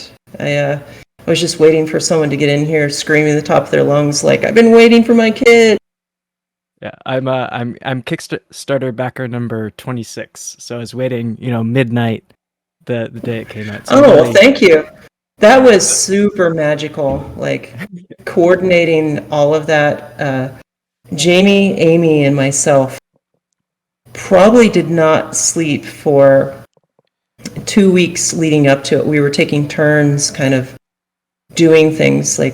Jamie and I did most of the animations in the actual Kickstarter video. Oh, wow. Plus, we were lining up press, and we were going to, I think Penny Arcade was the week before. Yeah, I think it was the week before. We were at Penny Arcade. We were rushing back to the hotel room. Jamie was clicking on dots in the video, using my terrible Unity scripting capabilities to make little Unity scenes that would track the camera position. So yeah, it was really magical though to see you guys show up at midnight to try to get number 1. Yeah, the thing that delayed me was actually watching the video, and then trying to figure out what the difference between LE and XE were. And even leading up to the Kickstarter launch, I actually really enjoyed the Cast AR postmortem you did with the Amp Hour folks. Oh yeah. That was, just like a whirlwind tour through the insanity of what startups go through in Silicon Valley. So I had some people seriously concerned that I had stepped too far talking about what it's like, and but it turned out okay. Like I try to be as transparent, as honest as possible. I don't want to live my life being, a huckster or anything. So it was important that I kind of tell it from my perspective. Yeah, it definitely gave you a lot of credibility. Rather than gushing, I'll actually ask my questions. So I'm also another Godot nut, and I imagine that the same core code is used between Unreal the Unreal SDK, the Unity SDK, and like the future NDK. Is there like a timeline, like weeks or months, that we should expect between the Unreal release and the NDK release? This is probably a question for Claire. Yeah, and NDK release is going to be coming within weeks of the Unreal release. Okay, awesome. That's both the Unreal plugin and the Unity plugin are based on the NDK. Okay, yeah. So we use those internally. We use NDK internally to drive both of those. We just have not exposed the APIs we use for the until that comes out. Yeah, that makes a lot of sense. I would say that also the NDK is going to be in beta when we first release it, as we've tested all of the use cases we have for it, but we don't know what use cases you have for it. So we will be officially releasing it in beta in 1.1, and hopefully by the next release it should be golden. Yeah, I mean, it's better than trying to reverse engineer the other SDKs, so I'll take what I can get. And then down the line, potentially OpenXR or WebXR, or is that kind of too far down the line to really talk about? They're kind of complicated for us right now, and we haven't really spent a lot of time thinking about those. But we do have, they're on a board somewhere. I just spotted that Jamie's in here. I didn't realize he was lurking around. Should have been pulling him up to ask these questions. Yeah, and then I just have hopefully a quick question. Where does someone buy retroreflective material? And the challenge with retro material is it comes in rolls of like 1,000 meters. Like we have big rolls at the office, but it's a little harder to find like, oh, I want 4 meters of it. You might be able to find some on AliExpress, but like if you've ever talked to Dragon Magic in our chat room, who's doing experiments with kind of roll-up game boards, there's a lot to like the different flavors of retroreflector and like what the result will be. But yeah, try it out. It's not terribly expensive if you can find it without having to buy 1,000 meters of it at a time. Okay, cool. Yeah, I'll look into that then. And then hopefully, so one last question. I know it's kind of spotty recording through the glasses. Do you have any tips? Well, I don't know how public it is, but we do have a new tool coming soon, TM, which will allow you to use an external webcam to composite what you're actually playing on the system. So that'll make things a lot easier. So it kind of crops everything and does a nice little fade out so that it, kind of represents what it's going to look like for the end user. Awesome. Yeah, that sounds perfect. I didn't step on any toes, did I, Claire? Silence. She's texting you right now. You're dead. I feel like if you just accidentally drop like, oh yeah, the Unreal is out. If you drop this tool's out, then maybe we'll get it tomorrow. That's actually, that's what I want. When I worked at Valve, we were always mad at Gabe Newell because we would be sitting in the hardware lab and then someone would be running across the lab like, did you hear what Gabe just said publicly? And we like, what? And he'd just like announce everything we were doing or announce something orthogonal we were doing. So, hey, you can't blame me. I learned it from the best. Yeah. I'm the one who's putting out the public roadmaps and yeah. So I had to be a little bit more careful. That's what I say. But thanks for sharing that experience with me tonight, Jerry. All right. So that's it for me. Just want to say thank you very much. Awesome. Thank you. So That much was for the fun. questions. Hey, Jamie, do you want to jump in here and counter any of the bullshit that I'm saying?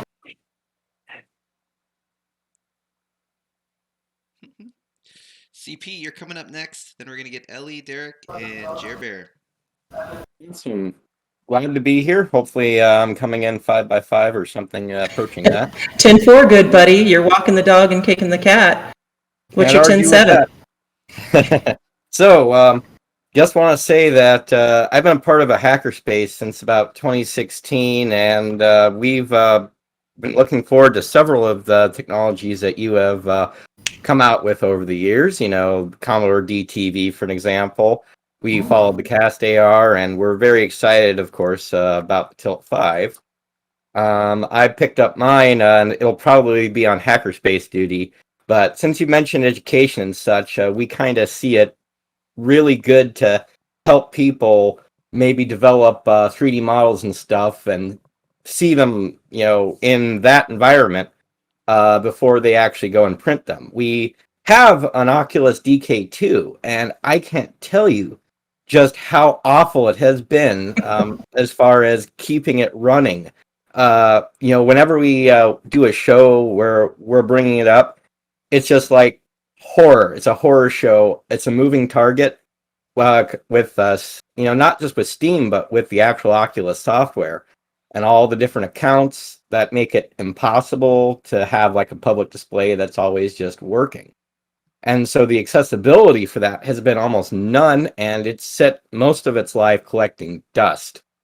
And I really like technologies where you can just whip it on and go, you know? And I think this might be that. We'll have to see. One of the things I was wondering is if you guys have played around and experimented with retroreflective paint at all, because we think it'd be kind of cool to maybe paint a table and have a reflective surface that people could actually all look at with their not Cast AR, with their Tilt 5 glasses. Yeah, we've tried retroreflective paint of all type, and it just isn't as good as the material that you get pre-coated on fabric or paper. Oh yeah, I'm sure of that. Yeah, we just haven't found, there's at least two different types that we've tried. There's one in a spray can, which is terrible, and then there's some that has some kind of emulsion of paint plus special spheres that have a hydrophobic coating on one side, so all the spheres float to the top and expose their unsilvered side. So to explain how retroreflective material is made, so this is usually done in a roll-to-roll process where there's a big roll of fabric or paper or something that's going into this machine, and it's got a glue dispenser that puts the glue down, and then they shake a bunch of the spheres, which are aluminized. They're silver on all sides, and they shake them into place, and so they dance around and they fill every possible nook and cranny, and then they remove the excess spheres off of it, and then it goes into an acid bath, which etches off any unexposed silver material, and so the silver material is in the glue in the bottom, and then the top surface is now exposed and a clear lens. And that's how they get such good results out of it. That explains how they can get such good efficiency if they're polishing the top of it like that. Yeah, it's a pretty tricky process, and I don't know if there's a paint process that works very well. However, you buy some of this material, it's easy to laminate down. You can just use a PSA, double stick tape type material, and just roll it on down, and you can make a really nice tabletop. Well, you mentioned that you're projecting through aircraft windshields, so I don't think it would be that far of a stretch to put, say, a layer of glass or plexi or something on top of that to protect the surface? Glass will probably be better. So you don't want anything that's birefringent. Like a lot of plastics stresses in them, and it will rotate polarization slightly as it passes through. There are plastics that don't, but I don't know if you can get it in big sheets that are cost effective. Now glass, you do have to deal with a specular reflection that will bounce off the glass to the player across from you. So you'll see a little tiny hot spot on the table. There is a type of glass, and I forget what it's called. They use it in pinball machines, which is amazing, and I want to find this stuff and do testing, but it's got an anti-reflective coating. It looks transparent. It's almost impossible to get a specular reflection off of it. But I've been reluctant to buy a sheet of pinball glass with this, whatever it's called, because it's like $500 a sheet. Makes sense. I mean, maybe it's okay for an installation to do that. And apparently it has a really hard coat on it too, so it's, the anti-reflective coating isn't easily damaged either. It's just a little bit too expensive. I'd rather put my money towards fiber lasers. Yeah, the other question I had was, were you thinking about putting together a package specifically for, say, hacker spaces, maker spaces, or educational markets where we can have more than just a couple of headsets, and more than just a couple of boards, that we can actually use in that sort of scenario? Because I didn't see anything in the current packages for the Kickstarter that seemed to meet our needs. I see what you're saying. Not currently. We're so small. We're trying to keep our logistics really simple. In fact, we throttled back our offerings just to hit for the time being as we're, kind of bootstrapping the company. And it will be like that for a little while, but that's something interesting. We'll have to keep that in mind. Like if there's some kind of education group discount. We have had some universities reach out to us and want to buy more bulk, not packs, but I just say more units at once, and they have a different invoicing process. If you are part of a university or want to buy like more in bulk, I guess, we can help invoice that's more compatible with universities or nonprofits. And I can tell you, back when I was doing community college stuff, that whenever we had to put together a bid, it had to be done via, say, purchase order only. Mhm. And of course, you had to word it so that the person at the district wouldn't say, "Oh, we see you asked for these, but these are cheaper and completely not the right product. We're going to give you these instead." Well, we've been through that process a few times with some universities, so if you need that, we can do a side process so that you can get it invoiced correctly or purchase order. Hey, Stephanie, I'm curious, do you have any thoughts on, when we were at AWE, we had all that had Tilt 5 systems. Do you have any insight on how our partners thought of the Tilt 5 system in a demoing environment?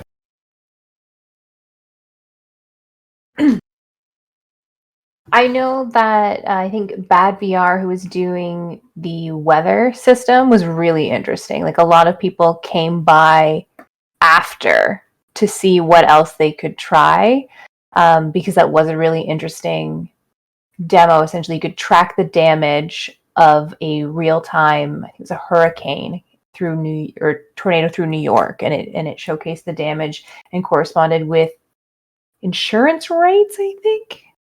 And then I know, God, I always forget. Oh, Nucleus. They were doing the ISS one, which I thought was really interesting. But what I really liked of one of the demos they were doing was almost like a Blender-esque program, which was super simple. It was also used to kind of like move around if you were building out a room or a factory, kind of like CAD files. And it wasn't very difficult to learn, and it really showcased how to build out a space. And I know a lot of people are really pushing VR in that area and industry, but at the same time, that's a lot of setup. That's a lot of, not being able to see your colleagues across from you. If you guys are having a discussion and you want to point something out, you can just say, hey, look at this, or look at the whiteboard, but then also look at the system on the table. So I really love those ones. I think a lot of people were really interested in what else they can do and what other applications, because people kept kind of peeking and then just like, okay, well, what else can I do with this? So what I thought was interesting, I don't remember which one of our partners, they had a VR system there and they just put it away because we found the Tilt 5 system was much quicker to get people in and out in a show environment. Or was and I they don't imagining? get as sweaty and gross, which is Yeah. Oh, I hate going to shows like AWE and people are like, Jeri, come look at my VR demo. Can you put it on Tilt 5 instead so I don't have to have the sweaty foam touching my face? That's why if you live in a household that when people, I don't want to say share because I don't like sharing my headset, but someone will borrow it, and you have to have your own like liners. So I have one that I got from like Supernatural that's great that you can wipe down, but it's still a pain to change it, or if it rips or you lose it. So yeah, Tilt 5 is a lot easier where you just wipe it down, or if you've got your own UV grade light just kicking around. Yeah, we made these really cool UV boxes. You just throw the glasses in, hit a button, it blasts them with 10 gigajoules of UV and ozone. It was pretty neat. Nice. Anyway, that's all I've got for you. So I will let someone else get a hold of you. Thanks again. Thank you. All right, 3 more here, guys. Derek.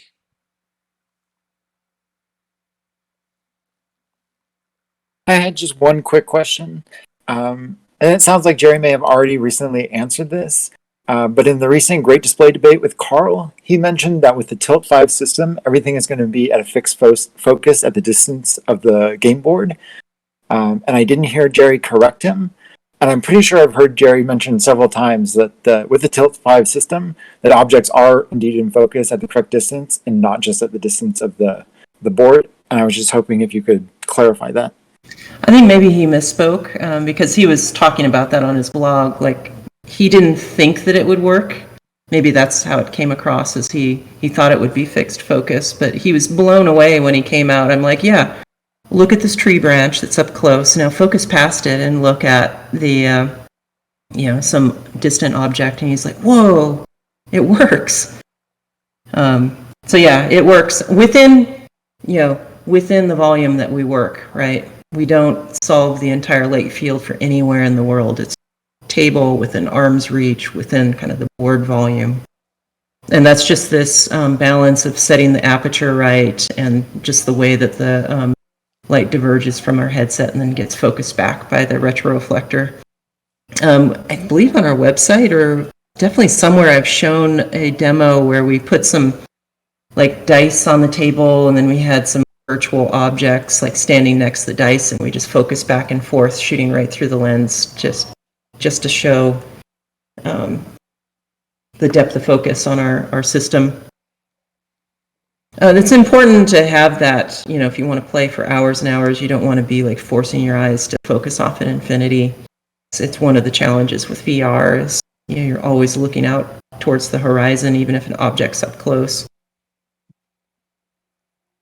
Awesome. Thanks so much. I was so excited to hear that. That's what I thought, and I just wanted to make sure. Thank you so much. Yeah, you can look up Carl's blog. It's something like Tilt 5, it was magical, or something like that. And I think he actually used a GIF or a video that shows like the focus back and forth. And he's talking about how like it just works. The Great Display debate, that was a crazy discussion. Good questions tonight, you guys. Got 2 more. Ellie, you are up. Welcome. Hello, can you hear me? Yes, perfectly. Yeah, so first I just want to say, Jeri, I'm a big fan. I've been a fan since, like, the stuff you're doing at Valve, and I'm just curious, is there, like, any, like, interesting, what's the most interesting project or the most interesting problem that you've ever, like, run up against, like, working on, like, the things you've worked on over your career? I'll try to think of something that's not Tilt 5. Like, my whole 5, so I'd be like, till 5, till 5. It's been pretty freaking challenging. I did a project. It was a 4-month deal. It wasn't particularly difficult, but the time scale was super challenging. So after Cast AR shut down and till 5 was bootstrapping, I did a little side gig with a company called Astra. They needed a flight computer for their low Earth orbit rocket. I know the CEO of the company, and he like tricked me into helping them for a few months. And it was a team, it feels very much like till 5, a very small team. I imagine it was about 30 people maybe building this rocket. And I show up, and they had this like half-baked flight computer, and the person that had been working on it left. And I was given the challenge of like, you got to have these flight computers and telemetry system flight ready in 4 months. Plus, we were bootstrapping till 5. So that was super challenging and unique. I've never worked with the FAA and that kind of level of diligence on everything that you do. Yeah, So, I have a friend who does his job is like working on like military flight simulators, so that's actually sort of rings a similar bell in my mind hearing him talk about his work. yeah, it's kind of funny is we had to submit these design documents to FAA, and they would reject them every time, but we didn't have time to go through this iteration, but plus we couldn't like half-ass anything. And so finding a 1,000 little creative ways to have backdoors so that we had to get certain parts of the system approved, but we also had to be moving forward on other parts of the system was like super challenging. It was a little small team, like 3 of us put it together, like maybe 4. A few software folks. I did most of the hardware flight computer, and we got it done. The thing flew. It blew up the first 3 times, but it wasn't the flight computer, so I'm proud of that. So that was pretty challenging because thrown into this area that I've never worked on anything like that before, and having to like learn and navigate the politics of it to get it done, while still trying to be scrappy like a startup and start a startup. So. Yeah, I'm looking forward to getting my my XE kit. Unfortunately, the original reason I got it was to demo it to one of the VRAR research professors at UCSD, and he left UCSD for Qualcomm last summer. Well, we like the folks at Qualcomm. You can still demo it to them. Yeah. And tell them, like, cut us a deal on chips in the future. Yeah, I took a whole year like VRAR classes and like independent research and stuff with him, and I was maybe thinking if he liked it, I could sort of schmooze him into getting some for the VR lab on campus. But I'm still gonna have fun putzing around with it, like I'm looking forward to getting it in and like screwing around in Unity because that's something I already really enjoy doing, and I'm just really looking forward to it. Thanks for supporting us. That's awesome. Yeah. And also, one of your recent hires is another one of my role models, so that helps a lot. Oh? Kate Temkin? Oh, Kate's amazing. Yeah. But yeah, thank you. I'm going to let the next person on now. Awesome. I can't wait to see what you make with the system. So be sure to, like, jump in the Discord and share it. I got to run, but I was about to run, but I got to give another shout out to Kate. I love working with Kate. Great team. All right, I got to run, everybody. I'll let Jeri go unhinged now. This is your chance, folks. Ask all the questions I shouldn't be answering. Bye-bye. Maybe Jamie will jump in and prevent me from... All right. This next up is Jeri. I think this is going to be our last one. All right. Wow, what a marathon. Yeah. Point. Thanks for hanging in there, everyone. We still have 42 people. I can't believe it. Yeah, thanks for your patience. Can you hear me okay? Mm-hmm. Okay. So I've been like playing around with like Pepper's Ghost illusions for like doing art installation-y stuff. So like having like little characters and objects overlaid on top of plants and stuff. I was really curious if like anyone's played around with using the Tilt 5 for doing Pepper's Ghost, where like you're reflecting your projection off of glass first instead of like going straight through the. It works. It totally, works. Totally works. Heck yeah. This, that was one of the first things I did at Valve. Is we were like, how can we make a really compact version, and, and do like really tall vertical? So I did a little Pepper's Ghost. Yeah, you just give it a shot. It works. Just put a piece of glass at 45, and even better if you've got some kind of coating on it. I forget, not Thingiverse. There's a company out there that sells interesting materials. They have some really awesome coated glass doing teleprompters, and it's super cheap. Oh, okay. Oh, yeah, shoot, that's I so can't good remember to the hear company. because it's like totally something I would assume would just like not work, but No, it works. That's really exciting. So the light strikes the glass. Part of it just goes straight through, Right. but a lot of it goes down to the retroreflector, and because the retroreflector reflects back exactly where it came from, it hits the glass, goes right back.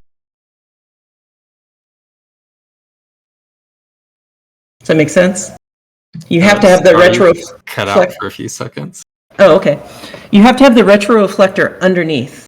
So if you just project into a sheet of glass, it won't work. But if you take the sheet of glass, put it 45 degrees on top of the retroreflector, the light from your glasses hits the retroreflector, goes down to the retroreflector, comes back up, strikes the glass, comes right back up to you, same angle.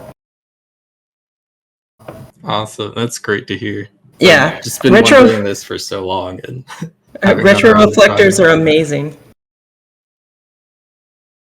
Really neat material. Awesome. That's all I had to ask, but thanks so much for having me. Thank you so much. Part of the reason we didn't go with a design like this is like, how do you make it easy to set up? There's some definite virtues to having like a Pepper's Ghost type of experience, but then you have this like kickstand, and it becomes directional. You can't look at it from the sides, can't look at it from the far side because the reflector's the wrong way. So then you have to start thinking about, well, maybe 2 reflectors. But you can definitely fold up the optical path in interesting ways if you want to get creative. Make some really interesting effects. There's even some buried retroreflector, and I can't remember the company that makes it right now, but they embed it in cube corners with dielectric coating embedded in glass. So you can have retroreflection on a very specific wavelength. And when I was at Valve, I reached out to them. It's like stupid expensive, like $1,000 per like inch or something. It's like, even with Valve money, I couldn't justify how some of this made.